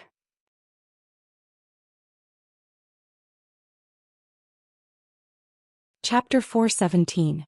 Chu Liwei turned to Yan Gu and said, Thank you, Second Master Yan. I'll definitely thank you personally when I see you in the future. Yan Gu chuckled. Then if there's nothing else, I'll take my leave first. I won't disturb Prince Li and Miss Lu Yu. With that, he quickly left. Chu Luiyue blinked. Why did she feel that Yan Ji's footsteps were a little hurried, as if he couldn't wait to leave? Rong Xiu glanced at Umo indifferently. Umo immediately straightened his back and rode the horse forward again. Rong Xiu then put down the curtain and nonchalantly said, I'm sorry. So the person you met in the Imperial Mausoleum is the head of Zhenbao Pavilion. Chu Luiyue retracted her gaze. Your Highness, do you know this person? Rong Xiu's lips curved slightly. Not really. I've only heard some rumors. Chu Luiyue looked at him meaningfully, but he looked indifferent. She couldn't tell anything from the beginning. Maybe she was overthinking? This person has helped me several times. It was also because of his help today that I was able to get out successfully. But how did your Highness find this place? Rong Xiu paused for a moment, but he quickly returned to normal. Shui knows you're here. Chu Luiyue nodded in understanding. The five senses of a magical beast had always been very sharp. Shui had always liked to be with her and was familiar with her scent. It was normal for her to find this place. I haven't seen Shui for a long time. Why did Mu Qinghe bring you here? Rong Xiu asked. Chu Luiyue pondered for a moment and shook her head. It seems like he's looking for something. In fact, she really didn't know what Mu Qinghe was planning to do. He was most likely going for the pyramid, but what exactly was that? What was the use of him coming here? The strangest thing was, why did he bring her along for such an important and secretive matter? Chu Luiyue only felt that there was a thick fog in front of him. Rong Xiu said, We've caused quite a commotion this time. Imperial Father will probably step up the search. The fewer people who know that you and Mu Qinghe have been here, the better. Chu Luiyue came back to his senses and nodded. After Emperor Zhou and the rest walked out of the Imperial Mausoleum's passageway, Elder Yi immediately sent out a message. Zhongqi and the others who had been waiting bitterly at the top of the mountain immediately rushed over when they saw the signal. When they saw the few people standing behind Emperor Zhou and Elder Yi, Zhongqi and the others were shocked. When did these people barge into Golden Inheritance Peak? He didn't know the other two people, but he would never mistake Crown Prince Rongjin for someone else. However, the Crown Prince, who had always been high-spirited, was now in a very sorry state. The young woman and the old man beside him didn't look any better. Mr. Yi asked. During this period of time, did anyone else come out of the Imperial Mausoleum other than us? Zhongqi immediately bowed. I've sent more people to guard Golden Inheritance Peak, but I didn't see any traces of anyone. Emperor Zhouen's face was pale because of the poison, but it was also a little green because of his anger. From now on, keep a close watch. Once you find anything amiss, immediately report to me. He didn't believe that the two of them could really stay inside forever. Zhongqi and the rest didn't dare to ask why Rongjin and the rest would appear here, so they could only agree. Elder Yi, who was at the side, turned around to take a look and waved the fan in his hands. The people inside have extraordinary means, so it's easy for them to leave this place silently. However, Emperor Zhou is still angry, so there's no need to say this. Perhaps the person inside had already left. Who knows? Elder Yi smiled helplessly and shook his head. Even though I didn't see them, a strong warrior of that level. Country Yaochen really can't afford to offend them. I don't know how Situ Xingchen and the rest offended them, but the exit didn't close earlier or later. It just had to close when they were about to escape, trapping them inside. They clearly did it on purpose. His gaze swept across Situ Xingchen and the rest. It's going to be interesting this time. Almost overnight, the situation in the imperial capital had changed. First, the empress passed away. Then Rongjin was disrespectful to the ancestors and was stripped of his position as the crown prince. These two things happened consecutively and everyone was caught off guard. For a moment, all sorts of guesses were made. Some people said that the empress and his majesty had been very loving all these years, and her health had always been very good. It was really strange that she suddenly passed away. Rongjin had been the crown prince for so many years, and his majesty had always thought highly of him. Even when he made a mistake and was scolded in public, his majesty didn't strip him of his position as the crown prince. However, right after the empress died, Rongjin was stripped of his position. How could people not be suspicious? Some people also said that the empress was in charge of the harem and looked very harmonious, but quite a few concubines and princes had died in her hands. His majesty couldn't take it anymore, so he finally killed her. Rongjin was implicated and his majesty hated him. In the end, he was scolded. However, the most ferocious rumor was that the third prince, Rongjio, had something to do with the empress's death. As his birth mother, noble Lady Ying, was harmed by the empress back then, Rongjio had long hated the empress and waited for an opportunity to kill her. As for Rongjin, in the past few months he had been scolded by his majesty and was even put under house arrest.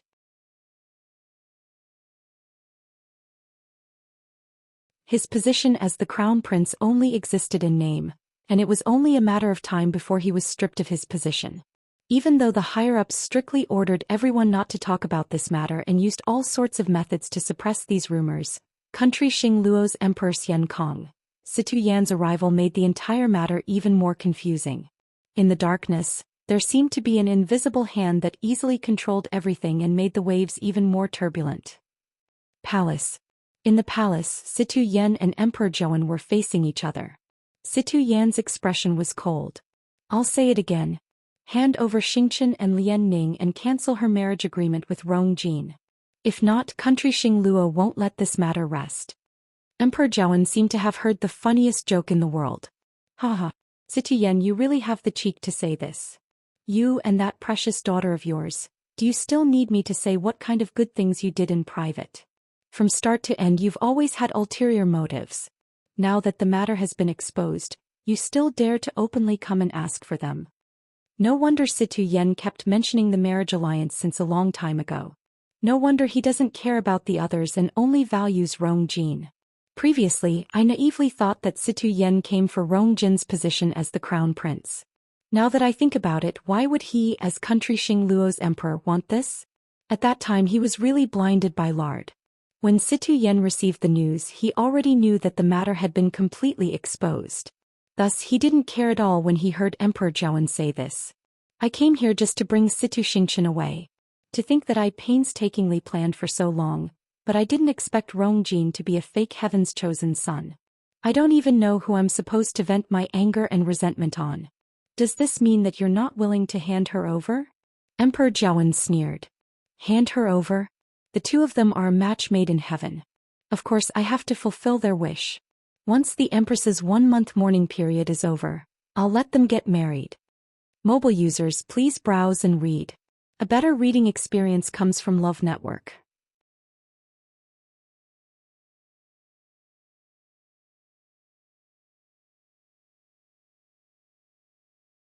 Chapter 418.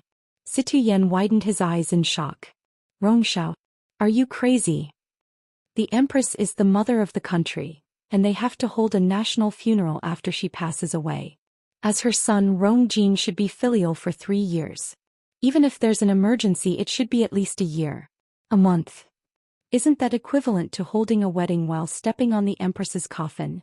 Do you still want your face? Do you still want your reputation? If you really do this, not only will Rongjin and Situ Xingchen be labeled as traitors, but even the entire country Yaochen's royal family's reputation will be affected. Even if you don't want your face, I still want it." Since he already knew that Rongjin wasn't the real heaven's chosen son, why would he agree to continue with the marriage agreement? Situ Xingchen was the apple of his eye, and she was the daughter that he doted on the most. How could she marry a useless crown prince like Rongjin? Wouldn't her entire life be over? Seeing Situ Yan's exasperated look, Emperor Zhou felt good. This old thing kept scheming, but he shot himself in the foot in the end. I have to get back at him no matter what. You were the one who suggested this marriage. Are you going to break it now? Situ Yen was so angry that his liver hurt.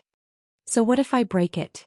If we break the marriage agreement right after Rongjin got into trouble, people will definitely criticize us. Even so, it's better than Situ Xingqian's entire life. Emperor Zhou leaned against the chair. The things that had happened during this period of time had exhausted him, but now that he saw Situ Yen being angered to such an extent, his mood finally eased a little. There's no room for discussion. The marriage agreement will continue. Situ Xingqian will get married in the imperial city a month later. Don't worry, Rongjin is my son after all. I'll definitely let my subordinates handle this wedding grandly. Situ Yan's vision turned black and he almost fainted. He had made up his mind to keep Situ Xingqian here until the wedding with Rongjin was over. Rongxiao, don't go overboard. Don't think that Xing Luo is afraid of you. Situ Yan took a deep breath to calm himself down. With a gloomy expression he said, Elder Zhong Yi is still in the Star Luo Empire. If he finds out that you did this, who are you threatening? Mockery appeared on Emperor Zhouen's face. Elder Zhong Yi is very powerful, but do you think that it'll be enough just because he's here? Don't forget, Elder Zhong Yi represents Mingyue Tianshan. Situ Yan's eyes were red. If you can invite the people from Mingyue Tianshan, can't we? Situ Yan was stunned. Only then did he remember that Rongxiao had also stayed at Mingyue Tianshan for many years. Even though outsiders thought that Rongxiao was just a sickly person, he had heard Situ Xingqian mention before that Rongxiao wasn't like what the rumors said. The most important thing was that Rongxiao had stayed in Mingyue Tianshan for so long. If he was willing, he would naturally be able to get a backer. He might even be more powerful than Elder Zhong Yi. Using this as a threat was completely ineffective. The veins on Situ Yan's forehead popped up. He had never been humiliated like this before. Rongxiao, do you really want the two countries to go to war?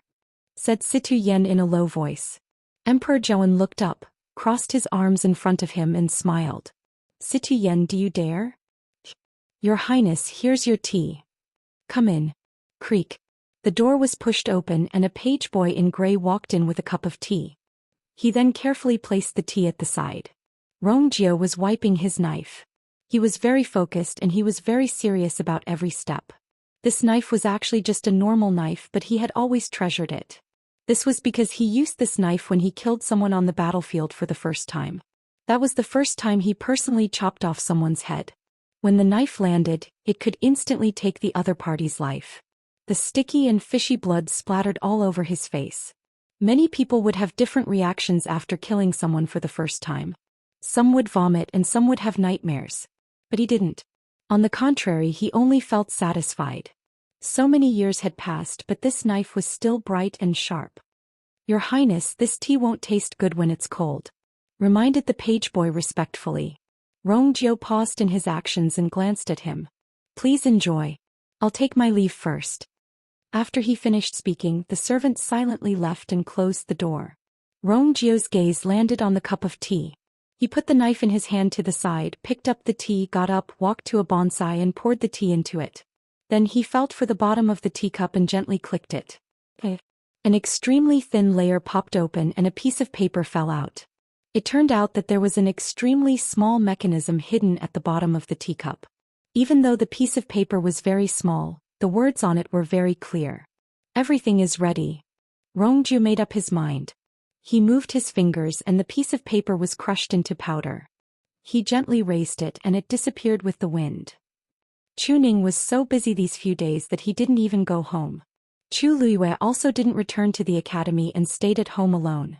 After the news of the Empress's death and the Crown Prince's dethronement spread, she vaguely had a premonition. Situ Yan's arrival also confirmed her guess. Emperor Zhou already knew that Rongjin and Situ Xingqian secretly followed him into the imperial mausoleum that day. This matter was the last straw that broke the camel's back, and it finally made Emperor Zhou decide to take action. The Xi family seemed to be implicated as well. Quite a few people were removed from their positions and some were even sent to jail. Anyone with eyes could tell that this definitely had something to do with the Empress. The Xi family didn't resist at all as they silently accepted everything and kept a low profile. Their position as the leader of the four major families was on the verge of collapse. However, this wasn't what Chu Luiyue was most concerned about. She just felt that something was very strange. Since Emperor Zhou knew that Rong Jin and Situ Xingshan went to the imperial mausoleum that day, he would definitely follow this clue and find something. The Empress's death was most likely related to Situ Xingshan. But until now there wasn't any news. On the other hand, the third prince, Rong Jiao, was splashed with dirty water for no reason, and the rumors became more and more intense. Almost everyone believed that he was the one who was most deeply involved in this matter. Emperor Zhou wasn't dumb. If he really wanted to investigate, he could definitely find something. But now he was actually allowing this matter to develop. I heard that Rong Jiao is also under house arrest. Chu Luiyue felt that something was amiss no matter how she thought about it. Also that pyramid. Even though it's on me, I still don't know what it is. No matter how she thought about it, she didn't have a clue. In the end, Chu Luiyue decided to make a trip to Heptagon Alley personally. The Empress must know something. Now that she's already dead, Situ Xingshan and Rong Jin can't ask her, so I might as well check it out myself. But when she reached Heptagon Alley, she saw a floor full of corpses. Those were the Imperial guards guarding this place. Chu Luiyue's heart sank as she immediately pushed open the door and entered. The blood-colored bronze cauldron that was previously placed in the middle of the yard had actually disappeared. Digression. I'm going out in the afternoon, so I'll update later for the rest of the day. Let's all watch it together at night. Mobile users, please browse and read.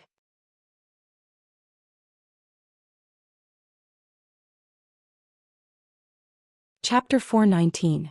The corpse that she saw previously was still hanging in midair, but there was nothing below it. There were traces of a fight in the yard and a few Imperial Guards' corpses. The barrier around Heptagon Alley had also been broken. It was obvious that someone had forcefully broken in. Chu Luiyue immediately searched the yard, but she didn't find any useful clues. The only thing she could be sure of was that these people had died less than a day ago. No matter if it was outside or inside, these dead Imperial Guards didn't have many wounds on their bodies. All of them had their necks slit and they were killed in one hit. This was clearly a one-sided massacre. Chu Luiyue carefully checked their corpses and gradually knitted her brows. It seemed like the Imperial Guards didn't even have time to retaliate. Even though these people weren't the best, they were all well-trained. To be able to kill so many people at the same time and not even give them a chance to spread the news, it was either that the other party had a lot of people or they were very strong. Chu Luiyue was more inclined to the latter. The Imperial City had been heavily guarded recently. If so many people really came, the commotion from both parties' fight would have spread out long ago. It wouldn't be like now where there were corpses everywhere but nobody knew about it. If she didn't coincidentally rush over today, she didn't know when this situation would have been discovered. Chu Luiyue thought for a moment and went straight to the palace. The palace was heavily guarded, but thankfully Chu Luiyue and Rong Xiu had a marriage agreement. As Prince Li's future princess consort, the palace maids naturally let her in. Chu Luiyue didn't go to find Emperor Zhou. Instead she went straight to the Empress's bedroom. On the way, she acutely felt that the atmosphere in the palace was very stiff and strange. Everyone had become very careful. It was obvious that the Empress and Rong Jin's matter made them jittery. Halfway there, Chu Luiyue bumped into a group of people. The person in front was Chu Ning. After not seeing him for a few days, he looked much more haggard and tired. It was obvious that he had been very worried during this period. "Father." Chu Luiyue quickly stepped forward. Hearing this familiar voice, Chu Ning immediately looked up and saw Chu Luiyue. His eyes flashed with surprise, but then he frowned. Why are you here?" Chu Luiyue walked up to him. "Father, I have something important to tell you." Chu Ning looked at her expression and suddenly felt a sense of unease in his heart. Had always been very sensible. If it was not an urgent matter, she would absolutely not run to the palace to look for him at this time. He whispered a few words to the people behind him, then led Chu Luiyue to the side. "What happened?" Chu Luiyue pursed her lips. "Father, the Imperial Guards in charge of guarding Heptagon Alley have all been killed. As for the bronze cauldron in the Heptagon Alley, it has already been stolen and its whereabouts are unknown." What? Chu Ning's face was filled with shock. he expected that something bad must have happened, but he didn't expect that. When did this happen? Chu Luiwei briefly explained the matter. Chu Ning's expression became more and more unsightly. In other words, we still don't know who did it? And there are no clues at all? Chu Luiwei gently nodded. I know that His Majesty places great importance on the Heptagon Alley, and it just so happens that you have been in charge of it recently, so I immediately rushed over after the incident. Chu Ning's face seemed to have condensed a layer of frost. These few days he had been busy in the palace dealing with the Empress's matters, so he temporarily put the Heptagon Alley matter aside and handed it over to his subordinates to handle. But he didn't expect that such a thing would happen. Even if His Majesty ordered him to stay in the palace and solve the problem here first, he couldn't absolve himself from the blame. Alright, I understand. I will report to His Majesty now. Chu Ning quickly made a decision. His Majesty would find out about this matter sooner or later. Even if he would be punished, he had to take the initiative to face it. You go back first, Chu Luiwei shook her head. I'll go with you, father. I am the first person to discover this matter, so there is no reason for me not to go. Chu Ning was a little hesitant. This matter involves a lot of things and I don't want you to be dragged into it. According to his investigations these few days, he had already faintly felt that the Empress should have played a big game when she was alive. Although she was now dead, the matter was far from over. Especially now, the bronze cauldron in the Heptagon Alley had mysteriously disappeared. No matter how he looked at it, he hoped that you could stay out of this matter. Chu Luiyue's lips curved. From the moment I went to the Heptagon Alley, it was already difficult for me to get away easily. But father, don't worry, I know what to do. I know what to do and what not to do. Chu Ning looked at her with a deep gaze. How could he not know that this was actually her excuse? The real reason was, if she could appear to a large extent, His Majesty's punishment would be reduced to a large extent. Chu Ning felt a wave of warmth and finally nodded. All right. Come with me to see His Majesty. Chu Luiwei walked beside Chu Ning, and the imperial guards behind them were very perceptive and kept a distance from the two of them. Originally, Chu Luiwei wanted to ask about the Empress's situation, but after thinking about it, he suppressed the words. After walking for about 15 minutes, the group finally arrived at Zhaoyang Hall. The strange thing was that it was currently daytime, but the door of Zhaoyang Hall was tightly shut. The number of imperial guards outside the hall was also twice as compared to usual, and they looked like they were ready to fight. Chu Ning stopped in his tracks. Eunuch Min, who was guarding outside the hall, saw Chu Ning and knew that he had come to report to His Majesty. But then he saw Chu Luiwei standing beside Chu Ning. Eunuch Min's heart skipped a beat. Why is she here at this time? He hurriedly walked over with small steps. Lord Chu Ning, His Majesty is dealing with important matters at this time. Please wait a moment. After that he looked at Chu Luiwei. Miss Luiwei, why are you here today? Chu Luiwei concisely said, My Majesty has something to tell His Majesty. I have something important to report to His Majesty with my father. Eunuch Min, you don't have to worry. We'll just wait here. Eunuch Min was a shrewd person. When he saw Chu Luiwei and Chu Ning's expressions, he felt that something was amiss. Hence he didn't ask in detail and left after saying a few words. But the moment he walked back, the door was suddenly opened from the inside. Bang! A middle-aged man in a black brocade robe walked out from within. His face was very gloomy, and he exuded an imposing aura that prevented strangers from getting close. When Eunuch Min saw him, he immediately respectfully took a step back. However, that man didn't care about him at all and just walked out with big strides. Looking at that face, Chu Luiwei slightly narrowed her eyes. This face looks a little familiar. Suddenly her eyes lit up. This man is 50% similar to Situ Xingchen. Mobile users, please browse for a better reading experience from Love Network.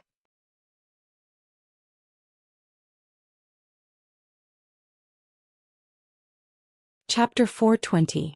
This person must be country Xing Luo's Xiankong Emperor, Situ Yan. It seems like he didn't have a good conversation with Emperor Zhou, and he's probably at a disadvantage. If not, he definitely wouldn't show such an expression in front of so many people. He's an emperor after all. If he didn't encounter something unbearable, he wouldn't have such a reaction. Chu Luiwei was a little curious. I don't know what Emperor Zhou said or did to make Situ Yan so angry. Situ Yan walked past them. Suddenly, Situ Yen paused in his footsteps and turned to look at Chu Liyue. You're Chu Liyue? Chu Liyue's eyes sparkled. That's weird. This person actually knows me? She lowered her head and curtsied. Situ Yan's gaze was like a sharp knife that scraped across Chu Liyue's body. Chu Liyue's heart skipped a beat. It seems like Situ Yan doesn't have a good impression of me. Chu Ning stepped forward and silently blocked in front of Chu Liyue, blocking Situ Yan's vision. Situ Yan grunted and turned to leave. When his figure gradually disappeared, Chu Ning turned around and asked worriedly, Chu Liyue. Oh, when did you offend this person? Chu Liyue chuckled and shrugged. It's my first time seeing him today. How could I have the chance to offend him? But I did offend his precious daughter. Situ Xianxia? Chu Ning nodded in understanding. Chu Liyue looked at his relieved expression and asked curiously, Aren't you worried? What's there to worry about? What's there to worry about? Chu Ning snorted. How can his daughter be compared to my Yu? He vaguely knew that Situ Xianxia seemed to be interested in Rong Xiu, but Rong Xiu married Yu. Wasn't it obvious why Situ Xianxia treated his Yu that way? In Chu Ning's eyes, all the women in the world added together weren't as good as his precious Yu. Other things aside, Rong Xiu had excellent foresight. Chu Liyue was speechless. Why did she hear a trace of pride in his words? Chu Ning is here. Let him in. Emperor Zhouan's voice came from Zhaoyong Palace. Eunuch Min hurriedly said, Your Majesty, Miss Lu Yu is also here. She said that she has something important to report. There was a moment of silence. Then let her come in with us. Chu Ning and Chu Liyue looked at each other, their expressions turning solemn as they entered Zhaoyong Hall one after another. Upon entering the palace, Chu Liyue immediately saw Emperor Zhouan, who was sitting at the head of the table. The expression on his face seemed to be better than a few days ago. It was obvious that he had vented his anger at Situ Yan. Liu, you don't come to the palace often. What brings you here today? His tone was relaxed and it was obvious that he didn't care much about Chu Liyue's arrival. Chu Liyue and Chu Ning exchanged glances before they stepped forward. Your Majesty, Liu came here today because of Heptagon Alley. Upon hearing the words Heptagon Alley, Emperor Zhouan's expression froze, and he unwittingly sat up straight as he stared at Chu Liyue. What did you say? Chu Liyue paused for a moment before she told him everything. However, she changed her reason for going to Heptagon Alley to that she happened to pass by there. She didn't want Emperor Zhouan to know that she was secretly investigating this matter. Emperor Zhouan was stunned when he heard the first sentence. He spent a lot of effort to suppress his urge to flip the table and stand up, but the veins on his hands, which were grabbing onto the chair, were popping up. His face was green and white and it was very interesting. Chu Liyue had long expected his reaction, so she pretended that she didn't notice it and calmly told him what happened. As this is a serious matter, Liu didn't dare to act on his own, so he immediately rushed over. Chu Ning immediately knelt down and asked for forgiveness. It's all my fault for causing this situation. Please punish me, Your Majesty. Emperor Zhouan slowly held his forehead and didn't say anything for a long time. Chu Ning and Chu Liyue waited quietly. Actually, Emperor Zhouan's emotions were very complicated at this point, and his mind was in a mess. He originally thought that the truth of this matter would gradually be revealed after the Empress died and Rong Jin was removed from his position. But now something like this actually happened. His first reaction was to suspect Situ Xianxia.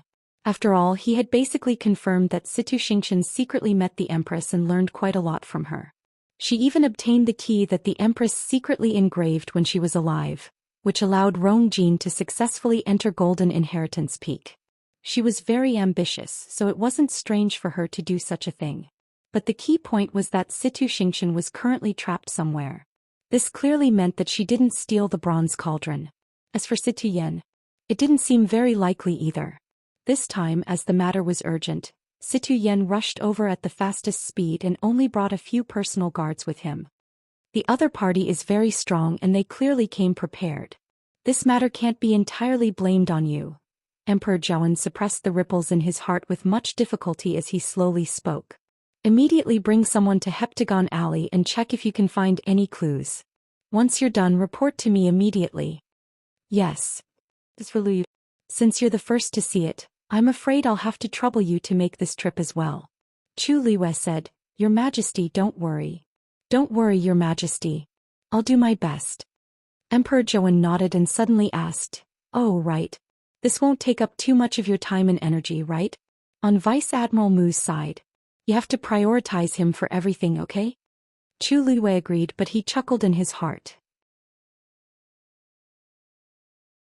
Even if we're already in a mess, we still don't dare to easily offend Mu Qinghe. If Emperor Zhou knew that the two people who entered the Imperial Mausoleum were actually me and Mu Qinghe, I wonder what his expression would be. "I'm a little tired. You guys can leave first." Emperor Zhou waved his hands and Chu Ning brought Chu Liwei out. After walking out of Zhaoyang Palace, Chu Liwei suddenly asked, "Why? Father, can I go to the Empress's bedroom to take a look?" Chu Ning was taken aback. "Why are you going there?" Chu Liwei pondered for a moment and smiled. "I might be able to help you find some useful clues." However, Chu Ning shook his head solemnly. "The Empress's funeral is tomorrow. It's not appropriate for you to go now." He still wanted to cleanly separate Chu Liwei from this matter. Seeing his determined attitude, Chu Liwei didn't continue and changed the topic. The group of people left the palace together and went straight to Heptagon Alley. Princely Mansion. "Master, a portion of the Northwest Army has already gone to the Imperial City," said Umo softly said. "They'll reach here in at most 3 days. Rong Xiu looked nonchalant as he flipped a page of his book. "How many people are coming?" "Not many, just 5,000. However, almost all of them are the Northwest Army's elites and they've killed their way out of the battlefield.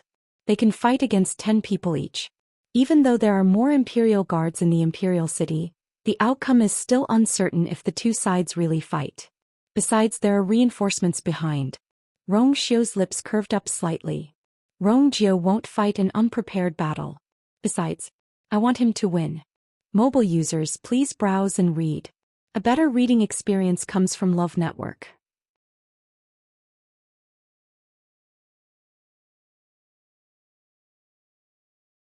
Chapter 421. Mu Qinghe and Jian Fengqi also returned to the imperial capital together without attracting anyone's attention. As soon as he returned, Mu Qinghe shrank himself in the room. Jian Fengqi originally wanted to take a look at his injuries, but he was refused entry. His temper was not good to begin with, and seeing Jian Fengqi like this, his patience was exhausted. He was too lazy to care and went to do his own things. Mu Qinghe stayed in the room and simply treated his wounds alone. There was no expression on his face and he looked like a piece of wood. However, in his mind, everything that happened in the Imperial Mausoleum was constantly replaying. Especially, that illusion. Even if he knew that everything was just an illusion, every time he thought about it, his heart would still stir. Especially when he was alone and quiet, all kinds of images seemed to flash before his eyes, and his ears were filled with noise. Mu Qinghe closed his eyes in annoyance, but found that that person's face was becoming clearer and clearer. She still had a smile on her face. "Qinghe, why did you call this consort?" Her voice was clear and gentle and every word entered his ears. Mu Qinghe's heart seemed to be poked by something and it was extremely sour. But soon the smile on her face disappeared, and it was replaced by shock and disbelief. "Qinghe, you betrayed this consort?" The bright starlight in her eyes gradually dissipated, and endless disappointment and sorrow surged. Mu Qinghe suddenly opened his eyes. In a short time he was actually covered in cold sweat. The sweat and blood mixed together and it was painful. He stood up, planning to clean himself up first. However, just as he took a step, his expression suddenly changed and he stopped. A bronze mirror flew out from his body. He was blocking his way out. An endless sea of blood surged. A terrifying aura came, covering the sky and earth. Mu Qinghe's body swayed and he knelt on the ground. An intense bone-piercing pain came from his heart. He grabbed the clothes in front of his chest tightly, desperately pressing down, but it could not alleviate the pain even a little. "Where is it?" A cold and majestic voice came from within. Mu Qinghe clenched his teeth, sweat dripping from his forehead and his lips trembling, pale. This subordinate is incompetent, unable to snatch the thing. Trash." The pain that was several times more intense instantly swept through his entire body. Mu Qinghe finally could not help but groan, and he spat out a mouthful of blood and fell to the ground. This time he could not even speak a complete sentence. But you can't even do one thing that I asked you to do. Mu Qinghe, when did your abilities deteriorate so much? Or, did you do it on purpose? This subordinate did not. Mu Qinghe's body trembled as he spat out these words with much difficulty. Just with this sentence alone he had used up all his remaining strength. You've been outside for long enough. If you don't come back soon you'll definitely arouse suspicion. So you must return as possible. Even though Mu Qinghe was in extreme pain he still heard this sentence clearly. But that thing, since you don't have the ability to snatch it, staying here is just a waste of time. You don't have to care about this anymore. Mu Qinghe's lips trembled. No, he had fought so hard to get this opportunity, how could he just let it go like this? This subordinate knows that it was snatched away by a mysterious person. What mysterious person? Mu Qinghe's words had obviously attracted the other party's attention. That person. This subordinate did not see that person's appearance. But, if I see him again, I will definitely recognize him, his aura. Mu Qinghe stammered out a sentence. Please let this subordinate continue. This subordinate will not let you down. At the end Mu Qinghe was so weak that even his voice could not be heard clearly. But these words were obviously useful. In that case I will give you a few more days. If there is no progress, you know the consequences. With that the bronze mirror quickly disappeared. In the room only Mu Qinghe was left. He was lying on the ground. His clothes were soaked and he looked extremely embarrassed. A green shadow appeared beside him. It was Hongyao. It moved to Mu Qinghe's side and rubbed against his face before burying its head in his chest again. It had always been arrogant and noisy, wanting to disturb the world. But at this time it was unusually quietly accompanying Mu Qinghe. I'm fine. Mu Qinghe whispered. Hongyao's wings moved. It looked up at him wanting to say something but stopped. But in the end it said nothing. Chu Luiyue returned to Heptagon Alley with Chu Ning, but this time they still did not find anything. When it was over it was already late, so Chu Ning asked her to go home. Chu Luiyue knew that he had to go back and continue the investigation, but it was really inappropriate for her to follow him, so she did not insist. The night was dark and the bright moon hung high in the sky. Chu Luiyue sat cross-legged in her room, absorbing the heaven and earth force around her. After breaking through to rank 3 in the Imperial Mausoleum, her strength had obviously improved a lot. But because the advancement was too sudden, she was worried that it would cause her foundation to be unstable, so she focused on cultivating again. Sensing that the aura in her body had stabilized, Chu Luiyue could not help but look at her palm. After the upgrade of the Yuan Meridian, the speed at which she absorbed the heaven and earth force had obviously increased. This would obviously be of great benefit to her future cultivation. What she lacked the most now was time. It turned out that she wanted to wait until she had recovered enough strength before going to the Tianling dynasty to seek revenge on those people. But she did not expect that she would go as a rank 3 warrior. With her level and strength there would be a lot of trouble when she went there. Suddenly there was a fluctuation in her dantian. Mobile users, please browse and read. A better reading experience comes from the Love Network.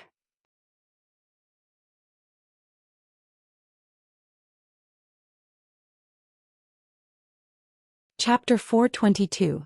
Chu Luiyue was stunned. Only then did she realize that the fluctuation was actually emitted from the Black Pyramid. A vast and warm power instantly spread towards Chu Luiyue's limbs and bones. Chu Luiyue was shocked. For some reason the aura contained in this power was very familiar. Chu Luiyue held her breath and focused her mind. She realized that the seal was not broken. After that she carefully sensed it and finally confirmed that this power did not come from the pyramid, but from the black seal that covered the pyramid. Chu Luiyue was stunned. She had only seen seals that were used to confine power, but she had never seen one that emitted power. Moreover, this power was pure and rich. It was almost rare in the world. Even if she had the Tianjing Yuan Meridian in her previous life, she might not be able to refine such pure and warm power. But now this power was gradually seeping into her body. Chu Luiyue was stunned for a while before she finally regained her senses. The seal on the pyramid was actually helping her to nourish her body and improve her cultivation. After thinking this through, even Chu Luiyue was filled with shock. What was going on? Didn't the first master forcibly leave this seal on the pyramid because he didn't want her to touch it? But now, what about the power that was overflowing from it? Suddenly, a figure flashed across her mind. It was the back of a man in a black brocade robe. Although it was blurry, it was still tall, slender, and straight. Chu Liyue's heart suddenly skipped a beat. She had seen this man's back before. It was clearly the man who had stood in the octagonal pavilion on the cliff in the Imperial Mausoleum in the illusion. But this time he was not standing there. Instead, it seemed like he was standing beside a lake. The scene flashed so quickly that Chu Liyue did not have time to see it clearly before it disappeared. Chu Liyue seriously tried to recall it, but she was disappointed to find that she could not remember anything. However, that sense of familiarity was becoming stronger and stronger. Chu Liyue opened his eyes, his heart beating wildly. She finally couldn't hold it in any longer. She stood up, walked to the window and pushed it open in frustration. The night breeze blew, instantly waking her up. Now she was more and more suspicious that it was not an illusion at all. Otherwise, she definitely wouldn't have such a subtle feeling. Could it be that the man in the black robe was the owner of the precious treasure pavilion? Chu Liyue frowned. If that was the case, then why didn't she have any impression of this person? She tucked her hair behind her ears, and a trace of seriousness appeared between her brows. Something doesn't seem right, whoosh. Suddenly, a strange voice came from afar. Chu Liyue immediately looked up. In the darkness of the night, a black figure appeared in the courtyard. The moonlight elongated that person's shadow, but Chu Liyue couldn't see that person's appearance under the heavy shadows. Then a terrifying aura enveloped the entire courtyard. Chu Liyue was instantly on guard. Her muscles tensed up. This person was extremely dangerous. The surrounding space seemed to be frozen and all sound was annihilated. The silence was chilling. Suddenly, that person stretched out his hand and beckoned with his index finger. Chu Liyue's heart skipped a beat. It was a severely burned hand. Even though only half of the palm was exposed, Chu Liyue could clearly see the shocking scars on it under the moonlight.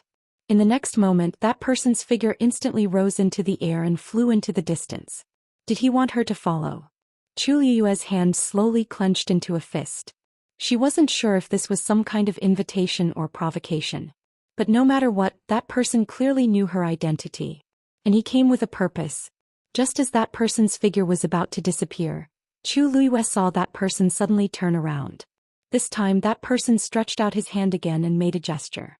Chu Liyue's eyes suddenly widened, because that gesture was a secret code that only the 13 Yu guards knew. Palace, Blessing Palace. This was Rong Jin's residence in the palace.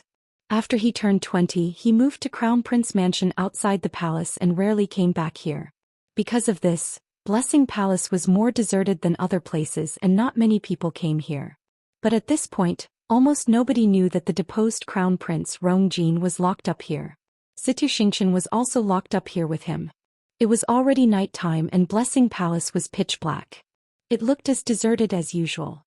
However, there were a few hidden auras in the dark, indicating that this place wasn't as peaceful as it looked on the surface. A figure quietly entered the hall. He entered the side hall, walked to the front of the bookshelf and raised his hand to turn an inkstone on the shelf. The sound of gears moving could be heard. Under the bookshelf, the smooth and heavy jade boards slowly moved aside. A narrow entrance appeared in front of them. With the moonlight, they could vaguely see that there was a staircase inside. That person walked down without hesitation. After his figure disappeared, the jade board closed again. The entire room was silent as if nothing had happened. Chu Liyue's heart was in turmoil. The 13 Yu guards were her personal guards and she personally created them back then. Every single one of the 13 guards was personally selected and trained by her. Unlike Mu Qinghe who controlled the military, the 13 Yu guards had no connections with any forces in the imperial court. They were more like her secret knife. Wherever she pointed, they would cut through all the thorns for her. The most important thing was that she was their only direct master. At any time, at any place, under any circumstances, they would only listen to her orders. Even her father had no right to interfere. When she was in a desperate situation back then, the 13 Yu guards weren't by her side. All the signals she sent for help were also ignored. Until her death she didn't see any of them again. After meeting Mu Qinghe she had a guess in her heart. Did the 13 Yu guards betray her back then? She didn't dare to think about it. Every time she thought of this she would automatically skip it as if she was actively avoiding something. Therefore only God knew how shocked she was when she saw that familiar hand gesture. Chu Liyue's entire body seemed to be frozen. All the blood in her body stopped flowing, and only her heart was beating wildly. Thump, thump, thump, thump, thump, thump, thump, thump. Countless guesses flashed through her mind at lightning speed. However, just as she opened her mouth and was about to ask the person, that person suddenly turned and left. Chu Liyue gritted her teeth and jumped out of the window. She followed that person. Mobile users, please browse for a better reading experience from Love Network.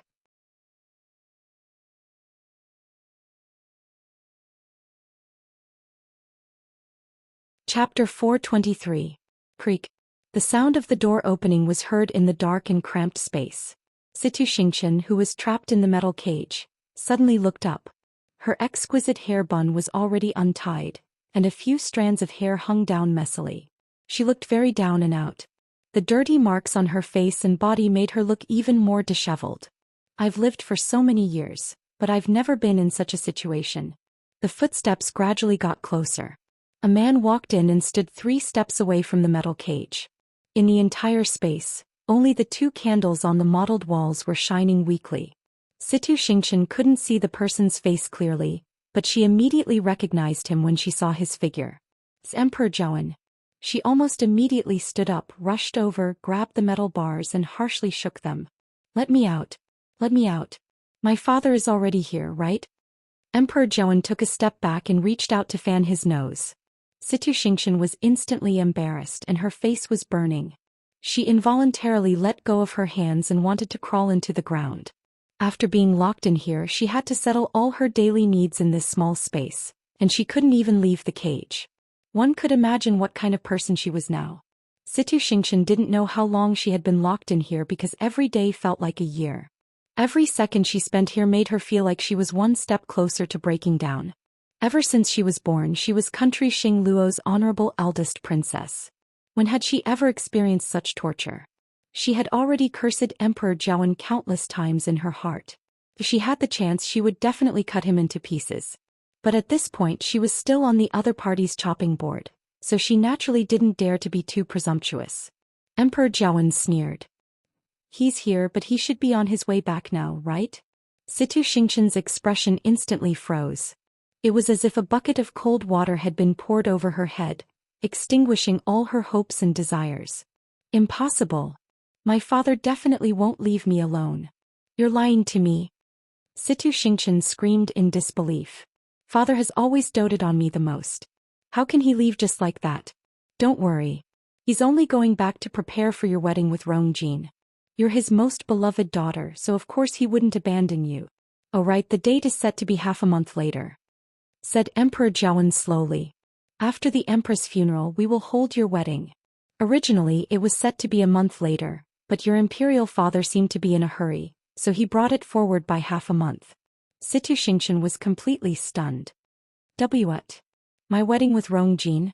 She had already told her father that Rongjin was a fake Heaven's chosen son.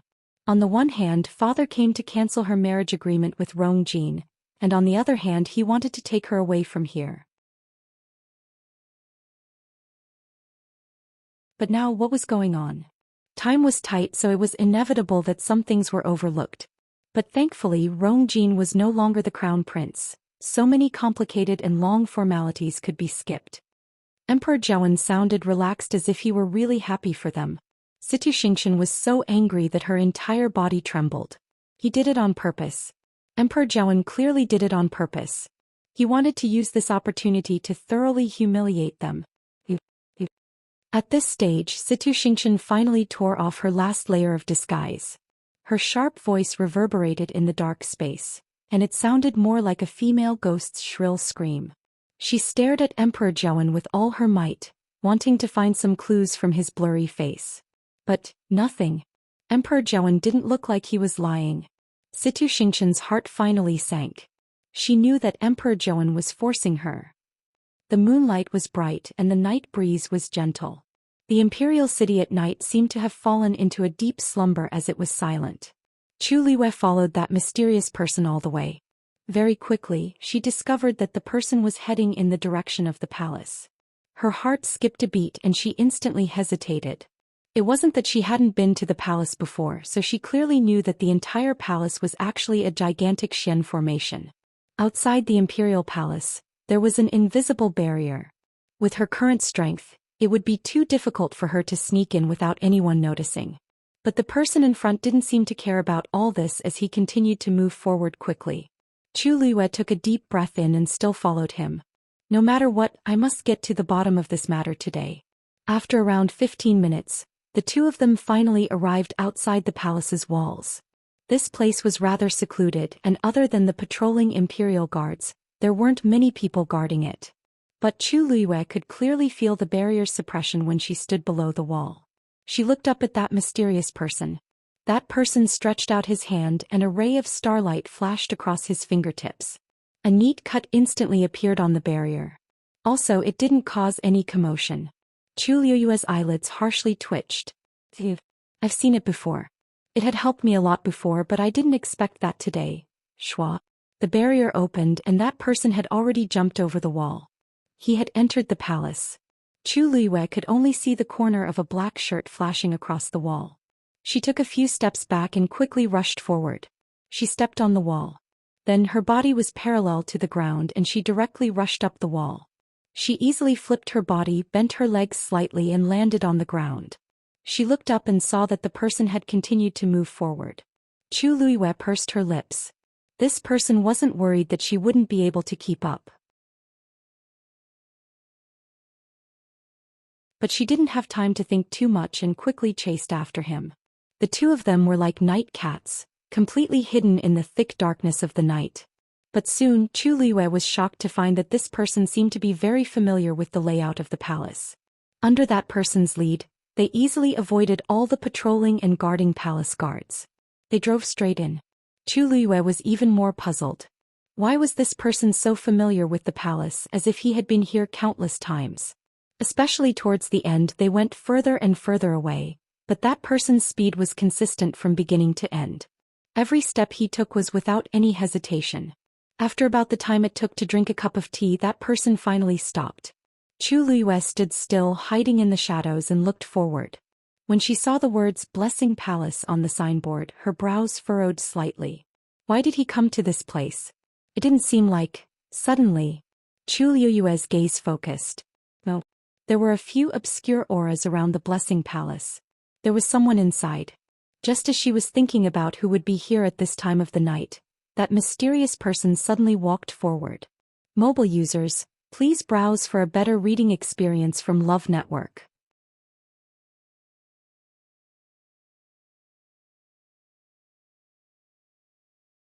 Chapter 424. Chu Liwei originally thought that the person was going to directly go over, but he saw something fall from the person's hands when he walked over the next moment. Under the illumination of the moonlight, that thing reflected a faint light. A faint fragrance wafted out. Chu Liwei was stunned. This is phosphor powder. Just a little bit of it can ignite a sea of fire. This person, is he planning to burn Blessing Palace down? But this is only the periphery of Blessing Palace. Even if he sprinkles the phosphor powder here, it won't immediately burn inside. What is he doing this for? Suddenly, Blessing Palace's side door opened. Chu Liwei immediately looked up. A figure walked out from it. Chu Liwei focused his gaze. It's indeed Emperor Zhou. After thinking about it, he's the only person who can mobilize such a large force in the palace. As the distance was quite far and the person's face was mostly hidden in the darkness, Chu Liwei couldn't clearly see his current expression. Emperor Zhou raised his hand and pointed. He then turned around to take a look before leaving. Along with his figure, two of the few obscure auras disappeared as well. It was obvious that the remaining people were still in charge of guarding this place. Chu Liwei squinted his eyes. There aren't many people who can make Emperor Zhou spend so much effort and carefully trap them in the palace. He thought of Situ Yan's ugly expression when he saw him previously. The person who's locked here should be Situ Xianxia. Emperor Zhou clearly wants to get something out of her. but judging from his previous appearance, there shouldn't be any progress. Chu Liyue looked at the mysterious person in front of him. He must know that Xianxia is trapped here, so he purposely lured her here. But why is he doing this? Without waiting for Chu Liyue to ask, that person silently walked in another direction. His footsteps seemed slow, but they were actually very fast. He also perfectly hid his tracks. If Chu Liyue hadn't been staring at him, he probably wouldn't have been able to recognize his movements. For some reason, she seemed to be able to guess that person's thoughts, so when he gradually approached the Blessing Palace, she obediently stayed where she was. With her current realm, she would only become a target if she went out. Moreover, it would definitely attract the attention of those experts in the dark. Therefore, she might as well not do anything and just wait and see what would happen. Soon, that person's figure disappeared behind a pillar at the very edge of the Blessing and Peace Palace. Chu Liyue held his breath. Suddenly, a powerful pressure came down from the sky at high speed. She immediately looked up. He saw a gray-robed man walking in the air. He was wearing a curtained hat that covered his face, so his appearance could not be seen. However, judging from his slightly hunched shoulders, he seemed to be quite old. The moment he appeared, 3 figures instantly appeared around the Blessing Palace.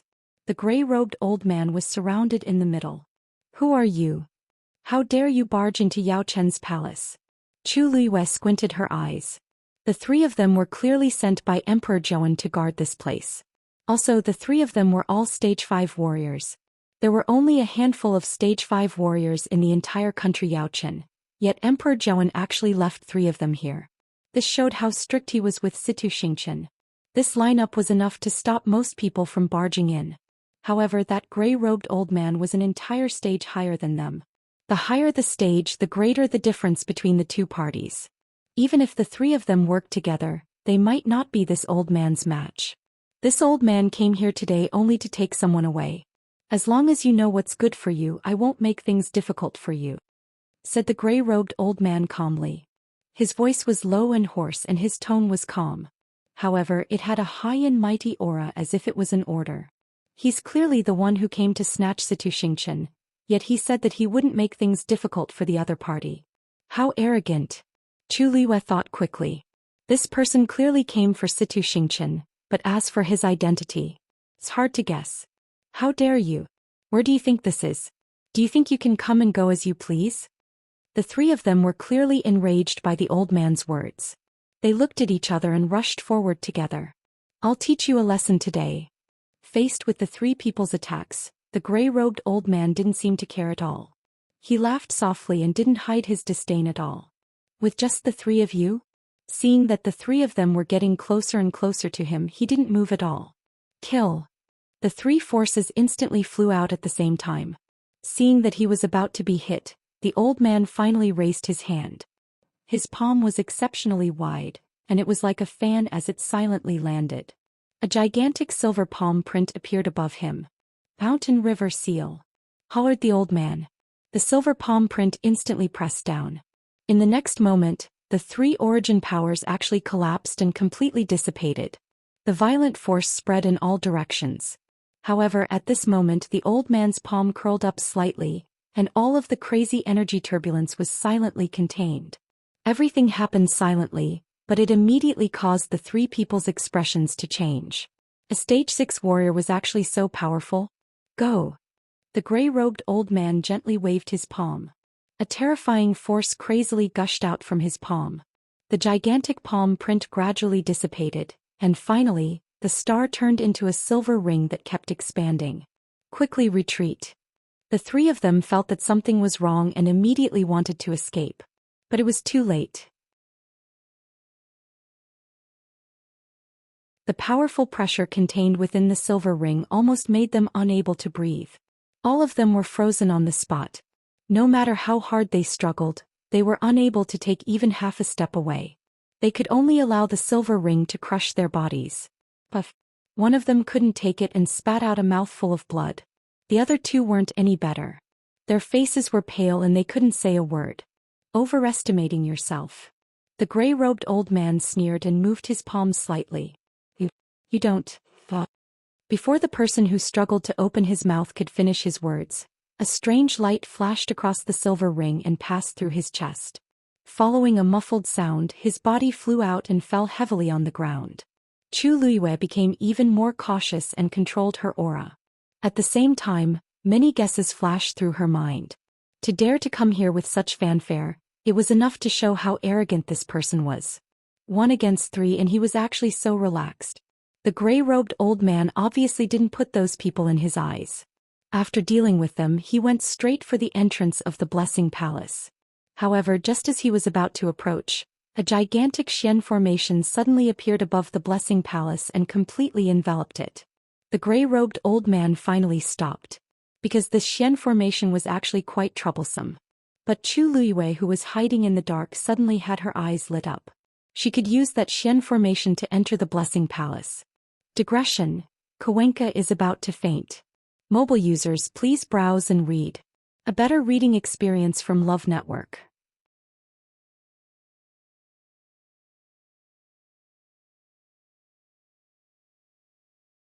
Chapter 425. The gigantic Xian formation shone brightly, and the entire Blessing Palace was shrouded in the dazzling light. Under such circumstances, I'll definitely be discovered if I go over directly.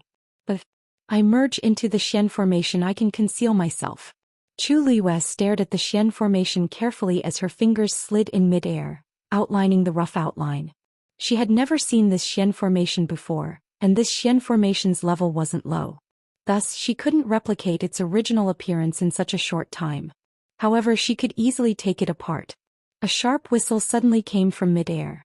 Bang! A firework suddenly bloomed in the dark night sky. This is a warning signal. This commotion will definitely attract everyone's attention in the palace. The elder in gray was thinking about how to break the Xian formation when he heard this sound. He immediately turned around.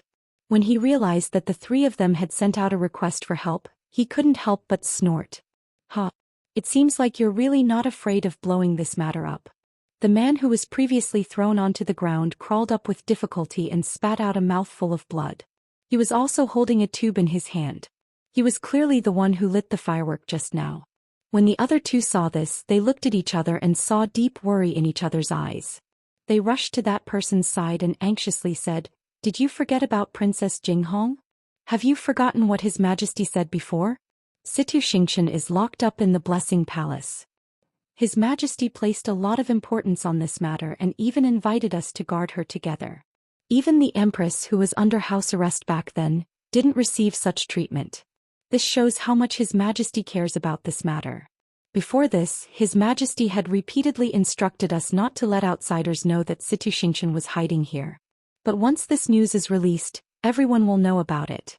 In less than 15 minutes, I believe that all the experts in and out of the palace will immediately gather here." The man who spat out blood slowly wiped the blood from the corner of his mouth and stared at the elder in gray. His Majesty also said that the most important thing is to keep an eye on her. If she's taken away, then we won't be able to bear the consequences.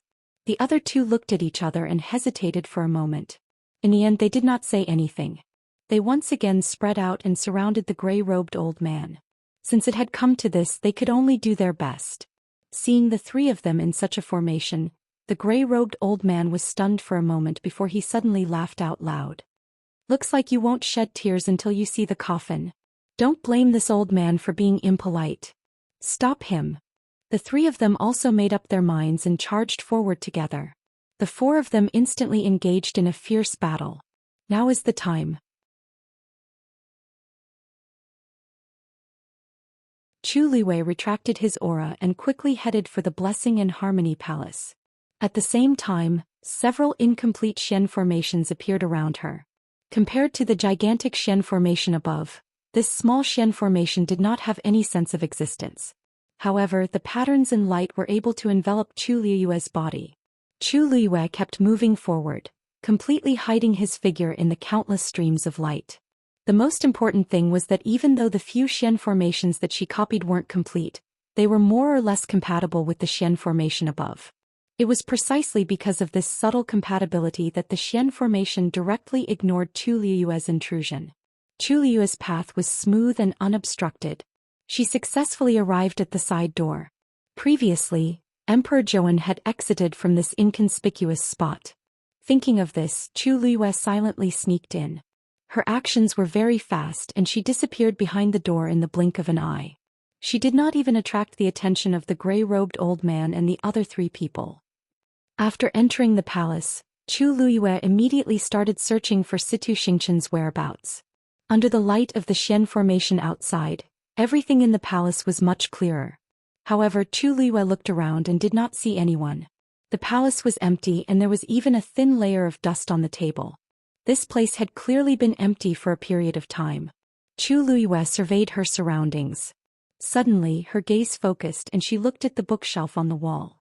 At first glance, there was nothing wrong with the bookshelf, but the books on it seemed to be placed messily. Even if Rongjin didn't stay here long ago, everything here should at least be placed neatly. Chu Liyue walked over and touched the bookshelf to look for clues. When she saw the inkstone, she knitted her brows. The inkstone's material was very normal and the carving was average.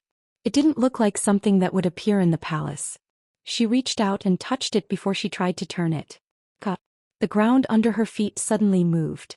A staircase that extended downwards appeared in front of her. Chu Liyue paused for a moment before jumping in. She walked down step by step. The surroundings were dark and damp, and there was only a faint light when she was very far away.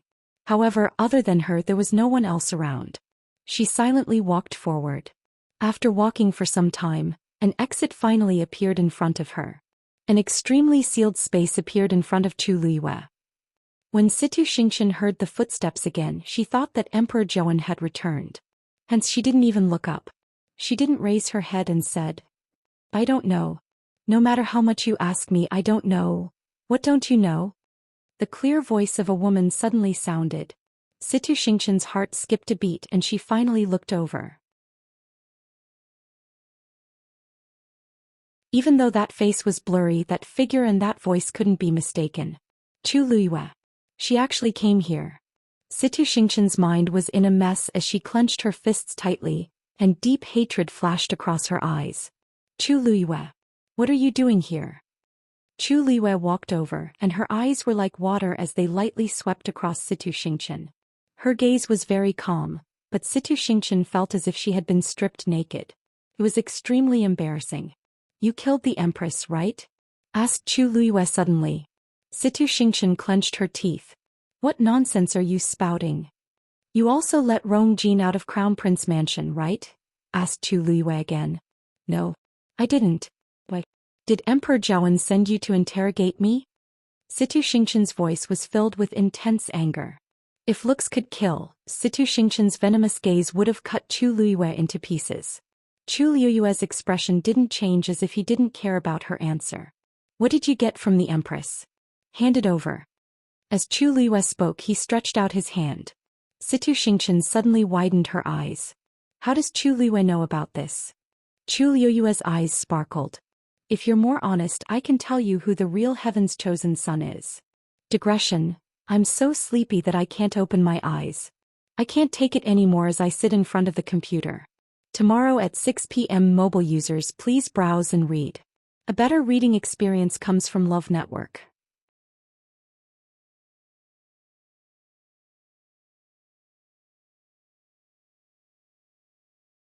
Chapter 426. The Real Heaven's Chosen Son.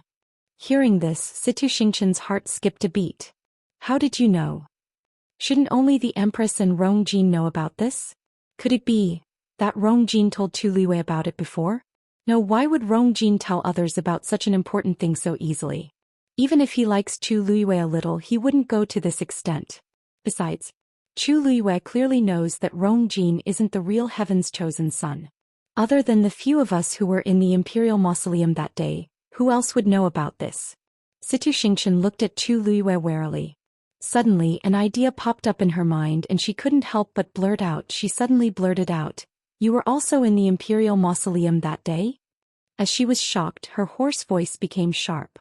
Chu Liyue shrugged and nonchalantly said, "There's no such thing as a wall. I'll tell you one thing. I'm only going to ask you one last time. Will you give it to me or not?" Situ Xingqian grabbed the railing and her eyes sparkled.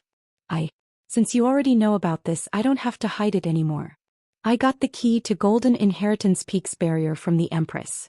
Even though the Empress secretly copied it, it can still open the barrier. Besides, I've already given that thing to Rong Jin. If not, how do you think he could enter Golden Inheritance Peak so smoothly? Chu Luiwei raised his brows. When she saw Rong Jin and the rest enter the Imperial Mausoleum with Emperor Zhou, she had already guessed this point. But this wasn't the main point. You know that's not what I want. Chu Luiwei lightly said.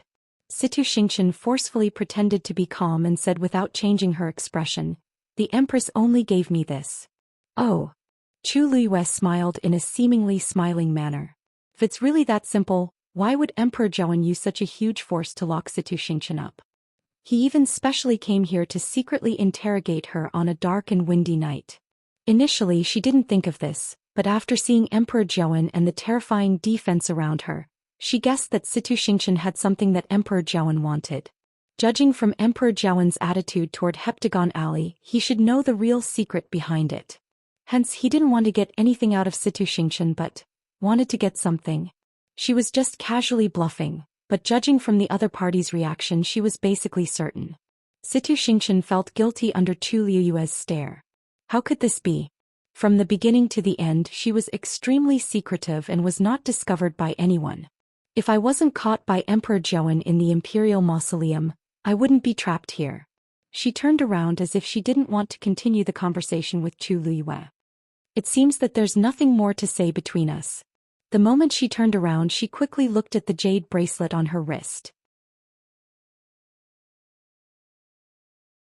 The two dots of light had already overlapped. This was something that Elder Zhong Yi had specially given to her when she left Mingyue Tianshan. This jade bracelet contained one Dao Sect's Elder Zhong's strength. Relying on this he could quickly find her no matter where she was. When she was locked here she immediately asked Elder Zhong Yi for help.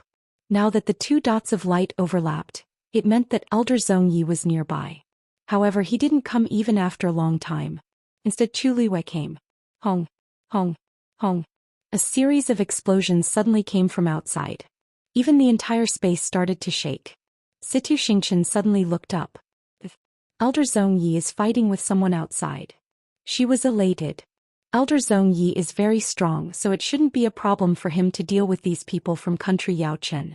As long as he can bring me away from here. Situ Xianxia. Chu Luiwei suddenly spoke. Situ Xianxia instinctively turned around. Hua. Something suddenly flew towards her face. The alarm in her heart went off and she immediately wanted to retreat. However, she was currently trapped in this metal cage and her position was extremely small. She had just taken a step back when she touched the railing. She waved her sleeves and harshly swept that thing away. Chu Luiwei lightly raised his brows. Situ Xianxia's force was indeed suppressed, and she couldn't even use a bit of force at this point. Emperor Zhou really made all the necessary preparations to deal with me. However, this time I'm going to benefit from it. Chu Luiwei. Don't think that I can't do anything to you just because I'm trapped here. Situ Xianxia quickly glanced at the ground and realized that it was actually a jade bottle. After it landed on the ground, it directly broke and a green liquid slowly flowed out. Smelling that weird smell, she coldly laughed. You want to poison me with just this small bottle of Qingshui Yang? Qingshui Yang's poison was very strong, but she didn't even touch it previously, so it was completely useless. Chu Luiwei's lips curved up into a smile. You're mistaken. I haven't done anything yet. Situ Xianxia was instantly dazed. A silver light suddenly flew out from Chu Luiwei's fingertips. It directly splashed into the small puddle of Qingshui Yang. Bang! A light sound was heard and a ball of purplish-green smoke rose up. Situ Xianxia's face changed drastically. But the next moment the purplish-green smoke rapidly rushed toward her. She hurriedly covered her mouth and nose. Don't you know that Qingshui Yang's poison will instantly increase by a few times when it comes into contact with Daban powder? Besides, the most convenient thing is that as long as this thing touches your skin, even if it's just a little bit, it will instantly seep into your organs. A terrifying burning sensation came from her hand. Situ Xianxia lowered her head to take a look and saw that her originally smooth and white skin was actually rapidly drying up. It also had a mottled purplish-green color. It looked very scary. What's going on? What did you do to me? Situ Xianxia screamed in shock. Chu Liwei raised his brows slightly, glanced at her hand, smiled and nonchalantly said, "Oh, I see. It seems like you really don't know that the side effect of this poison is that you'll rapidly age, from the outside to the inside. Now it's your hand. Later it should be your face." As he spoke, Chu Liwei shook his head in pity. This is mentioned in the footnote on page 582 of the Celestial Physician's Handbook. As a celestial physician, you actually didn't even read this. Situ Xianxia was furious. The Celestial Physician's Handbook was a very basic medical book, and it was also a beginner's book for all celestial physician. However, there were too many things to remember in it. Who would pay attention to a small footnote? Now the thing that scared her the most was her face. Chu Liwei. You're really sinister and vicious. Situ Xianxia's hands trembled. If Rong Xiu knows that you're such a vicious woman, he'll definitely regret marrying you. Mobile users, please browse and read. A better reading experience comes from Love Network.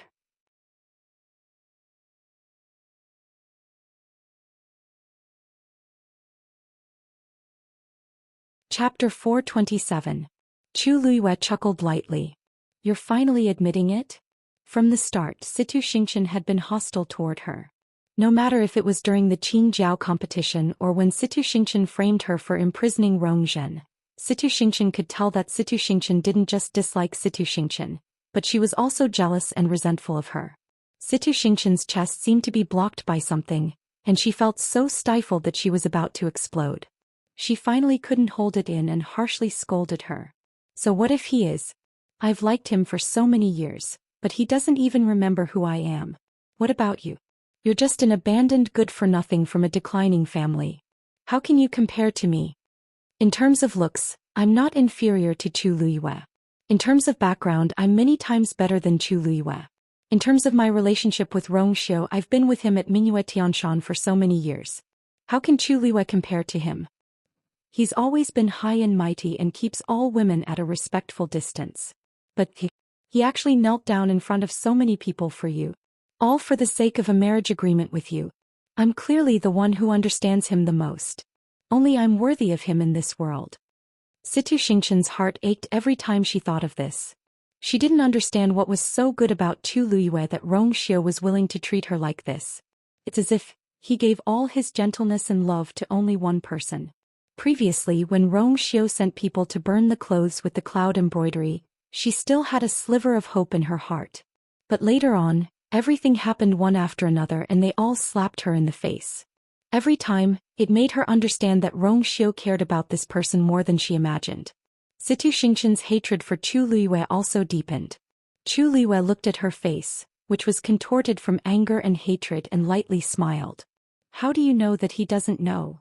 Situ Xianxia's expression suddenly froze. Since you claim to understand him, then, do you know why he did this?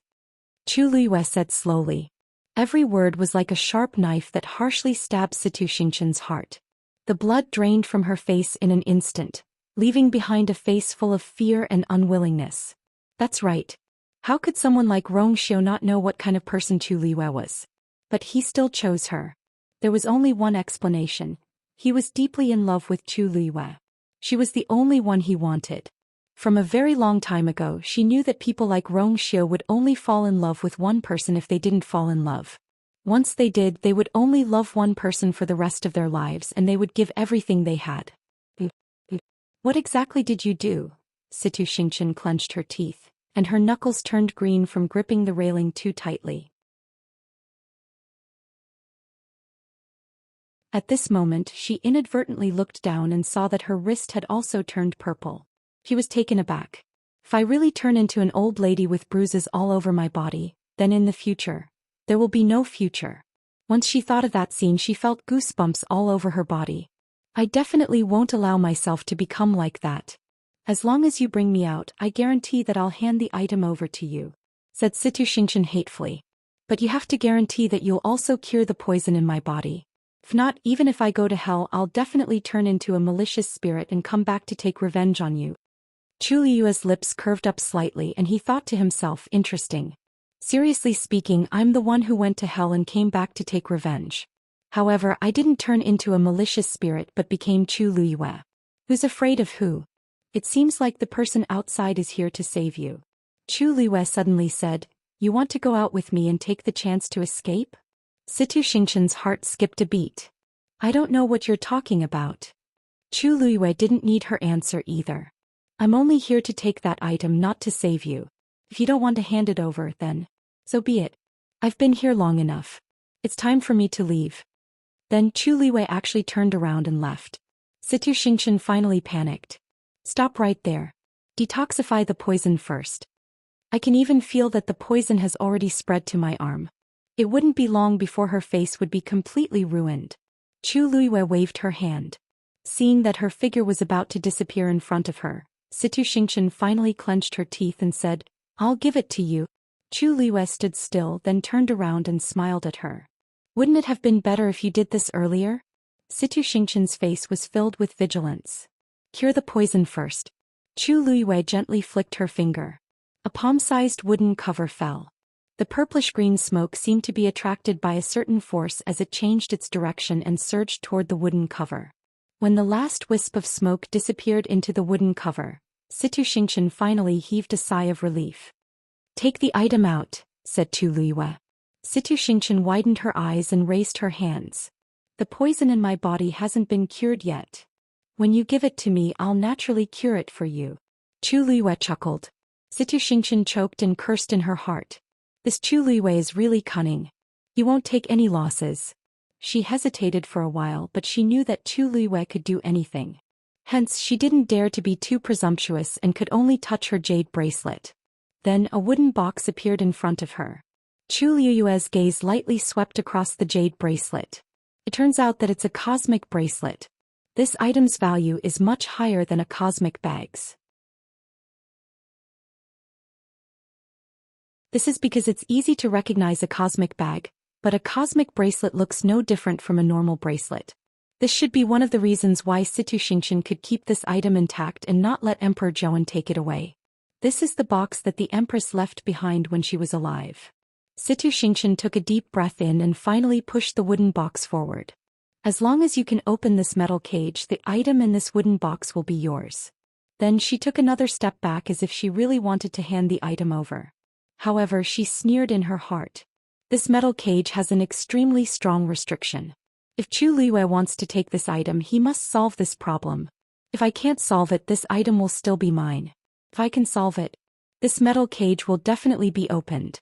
I can then take the chance to escape. Anyway, Elder Zhongyi is outside, so I can definitely succeed." Chu Liwei squinted his eyes as if he had a headache. Situ Xingqian quietly stood there, but she was secretly adjusting her breathing, waiting to deliver a fatal blow at any moment. Suddenly, Chu Liwei lightly said, "Chu Liwei. Dumpling, bring the item over." A red shadow darted out. It directly pounced toward the wooden box. Situ Xingqian knitted her brows and finally recognized it. It was Chu Liue's blood ferret. The next moment she heard a "kacha" sound, and a hole suddenly appeared on the metal cage. Mobile users, please browse and read. A better reading experience comes from Love Network.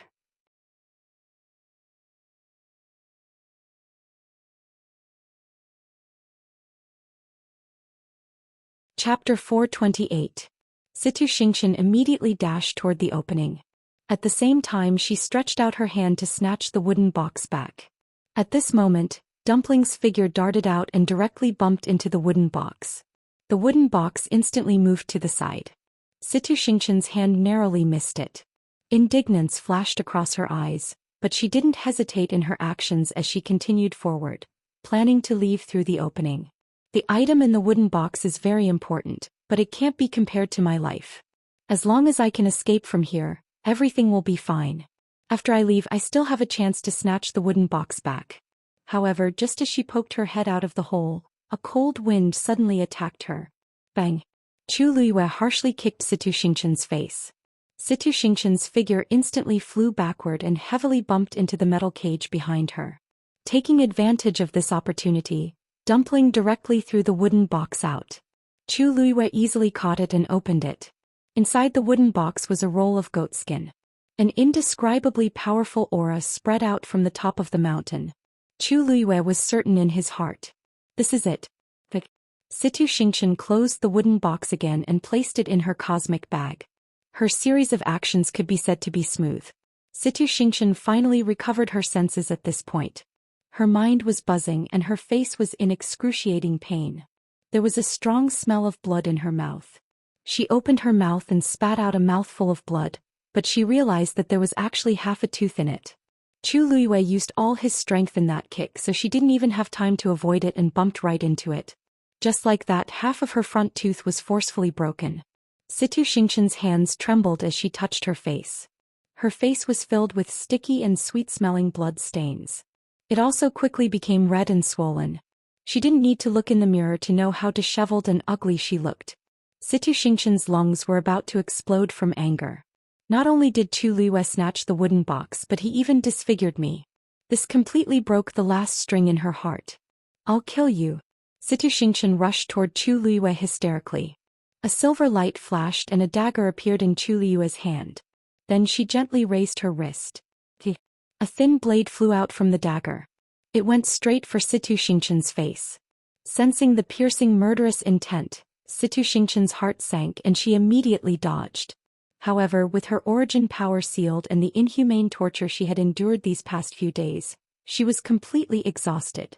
As a result, her pace was slower than usual. However, Chu Luiwei's flying dagger was very fast. The sound of a sharp weapon piercing through flesh could be heard. The flying dagger directly pierced through Situ Xianxia's left shoulder. A bloody hole appeared and blood splattered everywhere. Ah! Situ Xianxia shrieked and collapsed to the ground. She frantically looked at her shoulder and realized that it was still bleeding. That dark red blood quickly dyed a large area of her clothes red. The air was filled with the thick smell of blood, which was mixed with the originally unpleasant smell. It was almost nauseating. Situ Xianxia was just about to stand up when a second flying dagger flew out from Chu Luiwei's dagger. This time it was her left ankle. A few pieces of broken bones splattered on the floor. Situ Xianxia was in so much pain that her face was ghastly pale. She couldn't even speak and could only tremble as she curled up into a ball. Only her eyes were filled with hatred as she stared at Chu Luiwei as if she wanted to cut her into pieces. Chu Luiwei never cared about such gazes. Boom! A loud explosion came from outside again.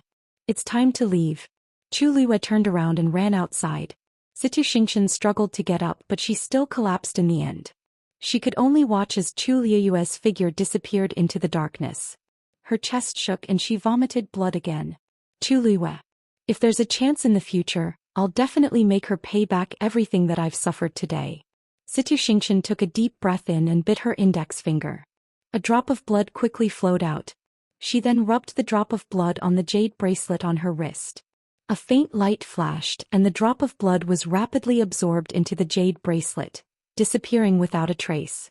However, the two overlapping dots of light gradually turned blood red. Chu Luiwei went up the stairs and the moment she jumped out she felt the terrifying aftermath from outside. She looked outside and shockingly discovered that the previously complete and indestructible Xian formation had a few cracks now. It was on the verge of collapsing. In front, the gray-robed elder was already surrounded by many imperial guards. At one glance there were 3 layers inside and 3 layers outside. There were even quite a few corpses piled up at the front. It was obvious that the gray-robed elder killed them all by himself. Chu Luiwei knitted her brows. It seems like the gray-robed elder is stronger than I expected. It was also because of this that both parties were in a stalemate. They were in a stalemate. Suddenly, the gray-robed elder lowered his head as if he were looking at something. His back was facing Chu Luiwei, so she couldn't see what he was doing. But the next moment, the gray-robed elder's aura increased tremendously. Anyone who blocks me will be killed without mercy. This low and deep voice contained a shocking amount of energy. An invisible wave spread out in all directions with him as the center. Then he actually turned around and directly rushed toward Blessing Palace. Chu Luiwei's heart skipped a beat. He's coming in the direction I'm facing. Oh. The defensive Xian formation was completely torn apart. As long as he enters this palace, he'll immediately discover my presence. Chu Luiwei surveyed her surroundings and realized that no matter which direction she escaped in, she would attract attention. Just as she was in a dilemma, a greenish-white fire suddenly started burning from Blessing Palace's side door.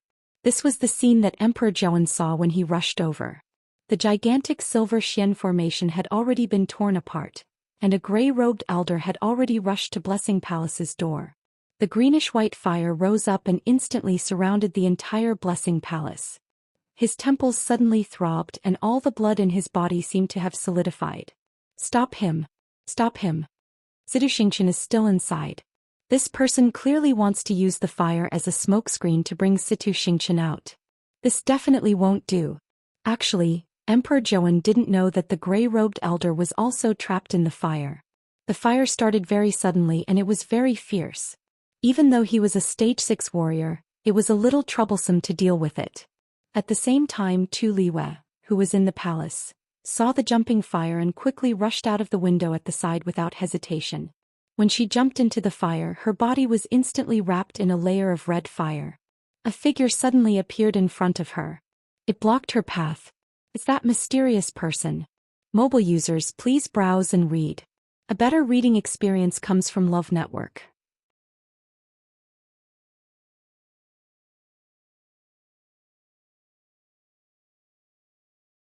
Chapter 429. Chu Luiwei immediately became alert. Is he going to attack me at this time? The wide hooded robe completely covered his body, and there was a black scarf on his face. From head to toe he only revealed a pair of narrow black eyes. Chu Luiwei saw that pair of eyes. A strong sense of familiarity surged in her heart. Chu Luiwei's pupils constricted. A name was stuck in her throat as if it would jump out at any moment. He looked at her just like that. His eyes were like a pool of stagnant water without any ripples. However, Chu Luiwei instantly understood what he meant. She looked at him and slowly extended her hand. Her fingertips were still trembling slightly, but in the end she slowly and firmly made a gesture. Finally, the man's expression changed. The next moment something suddenly flew out of his sleeve. Chu Luiwei's eyes flashed with silver light. The next moment she felt as if her entire body had been dragged into a strange space. Her surroundings were dark and a strong sense of oppression instantly surged. However, Chu Luiwei did not panic. That was because she knew that this was a yuan tool specially used for teleportation, the Heaven's Shadow Ring. This item was extremely precious. Even in the Tianling dynasty, it was a priceless treasure. This was because this Heaven's Shadow Ring only needed to inject a small amount of force into it to instantly teleport a person from one place to another. According to the distance of teleportation, it was divided into different grades. The higher the grade, the rarer it was and the safer it was. Chu Luiwei had this before, so she was quite familiar with it. After sensing it, she was sure that this should be considered a high-grade Heaven's Shadow Ring. Although the pressure of the spatial turbulence made people feel uncomfortable, there was nothing to worry about. Furthermore, she could feel that the person was standing not far from her. Even though she could not see anything, Chu Luiwei was not worried. Only that pair of long and narrow eyes kept flashing in her mind. She took a deep breath and suppressed all the questions and emotions in her heart. Not long after, the surrounding pressure suddenly disappeared. Chu Luiwei heaved a sigh of relief. He looked up and realized that he had returned home. The lamp in her room was still burning, emitting a faint light as if she had never left. Looking at the moon hanging in the night sky, Chu Luiwei did a rough calculation. The entire process took less than 2 hours. A gaze that seemed to materialize fell on her body. Chu Luiwei's heart skipped a beat. He took a deep breath and finally turned around. Their eyes met. Chu Luiwei's hands curled up slightly in his sleeves before he finally opened his mouth. You came here today to help me get something from Zhou Xian? The man didn't speak, but the expression in his eyes changed. Chu Luiwei couldn't describe that feeling. Her heart felt like it was stuffed with thick and soft cotton, making it hard for her to breathe. However, vaguely, there seemed to be a small ray of light that pierced through the heavy fog in front of her, giving birth to some hope and anticipation in her heart. The two of them fell into silence. Chu Luiwei knew what she was waiting for. He even knew what the other party was waiting for. The cool moonlight shone down, elongating the two of their shadows. Chu Luiwei's hands tightened and loosened. She actually started to sweat in this cold night. After a while she opened her mouth. Her throat was dry from nervousness. At the foot of the southern mountains, Every word and sentence was spoken clearly and clearly. That originally clear voice had become slightly hoarse at this moment, and it carried a faint bitterness and deep yearning. The man's gaze finally stirred up a huge storm. He finally opened his mouth and said his first sentence of the night. 13th, you return. The next moment he lifted his clothes and knelt on one knee. His right hand was tightly pressed against his left chest. Empress concubine, receive a bow from Qi Han. It's him. It's really him. Even though she had already guessed his identity, when she heard it with her own ears and confirmed it herself, her heart still beat wildly. It was as if a flame had spread from the bottom of her heart, causing her entire body to burn. Everything around her suddenly became blurry, and only the figure of the person in front of her became clearer. Chu Luiyue had fantasized many times about whether someone would see through her appearance and see through her true identity. She thought of many people, but she didn't expect it to be the 13 Yu guards. Furthermore, it was at this time and in such a place. At the foot of the southern mountain, the 13 Yu guards had returned. This was the secret message between her and the 13 Yu guards. Other than them, no one else knew about it. Therefore, when Chu Luiyue said the first half of the sentence, it was equivalent to admitting her identity. She closed her eyes and turned to walk into the house. Come in and talk. Yes. Chu Luiyue walked into the room and Qi Han followed behind. After locking all the doors and windows and making sure that no one would notice anything unusual, Chu Luiyue sat down on the stool. She looked up and saw Qi Han standing at the side with his back straight, but his eyes were still looking at her from time to time. Obviously, Qi Han's doubts and shock about this were no less than hers. Chu Luiyue lifted her chin. Sit. Qi Han immediately said. Thank you, Your Highness. Qi Han can just stand. Chu Luiyue finally couldn't help but laugh. After not seeing each other for so long, things had changed, but Qi Han's personality hadn't changed at all. Sit. I'm no longer your master. You don't have to be restrained. Qi Han immediately knelt down again. The 13 Yu guards will always only have you as their master. He paused and lowered his voice. Don't tell me, you don't want us again this time? Chu Luiyue felt a lump in her throat. When did I not want you? Get up first. However, Qi Han was very stubborn. You haven't returned for so long. I have to kneel a little longer to make up for this period of time. Chu Luiyue couldn't help but laugh, but her eyes were red. If you don't get up, you can go back now. Qi Han hesitated for a moment, then got up and stood at the side with his back straight. After pausing for a moment, he said, After you left, this subordinate had nowhere to go. Chu Luiyue turned her face away and held back the tears in her eyes. After a while, the waves in her heart calmed down. Tell me, how have you all been in the past year? How did you find this place? Qi Han said. Actually, before you got into trouble, we already sensed that something was wrong and planned to go back. But on the way back, a few groups of people appeared and tried to kill us. By the time we rushed back, you had already... More than half of the ancestral hall had been burned. Chu Luiyue was stunned. So you went back that day? Qi Han nodded. It's all my fault for being too incompetent and being too late. Chu Luiyue suddenly thought of something. What's with the burn on your hand? Qi Han paused for a moment. It was burned that day, wasn't it? Chu Luiyue asked. Looking at Qi Han's silent expression, her heart suddenly skipped a beat. Take off your face scarf. Mobile users, please browse and read.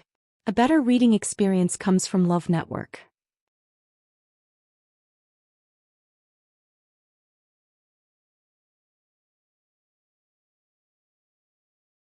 Chapter 430. Qi Han hesitated for a moment, but he still did as he was told. The 13 Yu guard had always obeyed Her Highness's orders. When he tore off the mask on his face and lifted his hood, Chu Luiyue's heart skipped a beat. The left cheek and neck of the young man in front of her were covered in burn scars. His originally delicate and handsome face had now become like this. Only his long, narrow and cold eyes were still the same as before. Why did you? Chu Luiyue opened her mouth with difficulty. After saying a few words, she seemed to be choked by something. After knowing that Her Highness was in danger, how could the 13 Yu guard escape? It's all because of our incompetence that we couldn't save Her Highness. Qi Han didn't care about the damage to his appearance and body. The only thing he cared about was that he went back too late and couldn't protect Her Highness. Chu Luiyue didn't speak for a while. She always thought that she had died alone. She didn't expect that. The 13U guard had already gone back that day. What happened after that? After that, Jiang Yuqing continued to secretly send people to kill us. We planned to join forces with others to avenge you. But Chu Luiyue smiled faintly. Her eyes were calm as if she was talking about other people. But you found out that most of them had already betrayed me, right? Qi Han hesitated for a moment before speaking. Actually, only a few of them betrayed you. But because some of them had important identities, things were a little tricky. Plus, we were just your personal guards and didn't have much say, so. Chu Luiyue nodded in understanding. Even if Qi Han didn't say it, she could roughly guess what had happened back then. It's really difficult for you to do all this. What happened after that? Jiang Yuqing and Shengguan Wan wouldn't let the 13U guard off so easily. They would definitely kill them all. How are the rest of the 13U guard? Qi Han clenched his fists. Don't worry, the others are fine too. Chu Luiyue's mood improved a little. Now the 13U guard was one of the few people she could trust.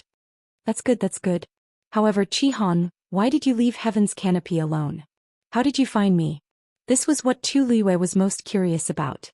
Even she herself felt that reincarnating in someone else's body was too ridiculous. How did Qi Han find her? Furthermore, from the looks of it, it was clear that he already knew about it. Most likely he came here today to seek confirmation. Your Highness, it's not just me. The other members of the 13U Guard are no longer in the Tianling dynasty.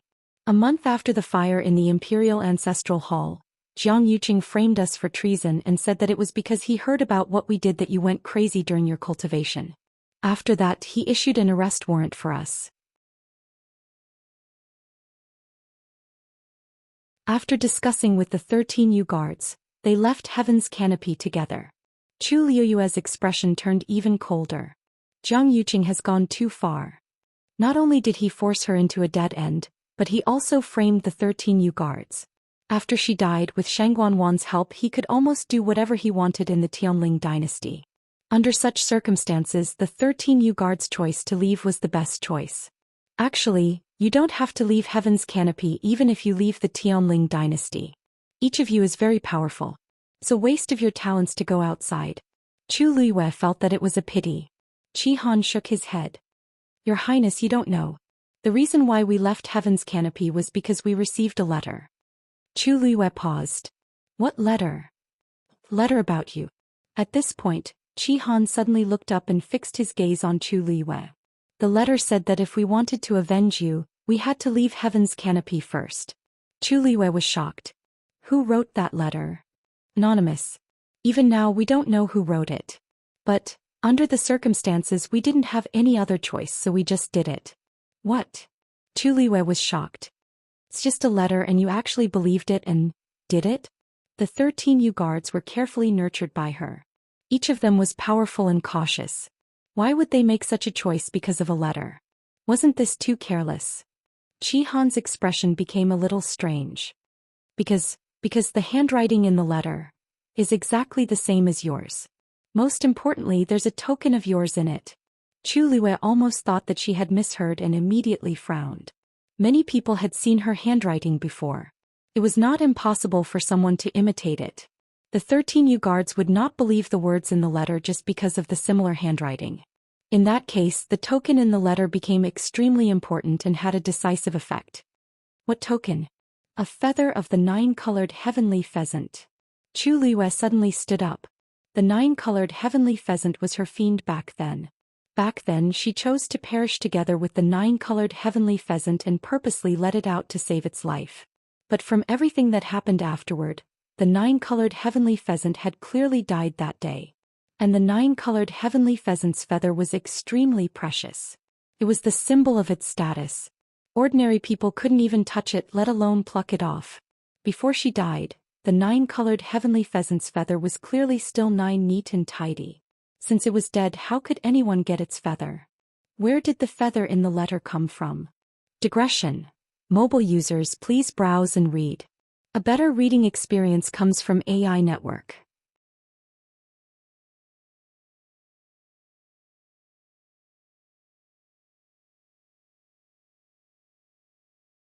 Chapter 431.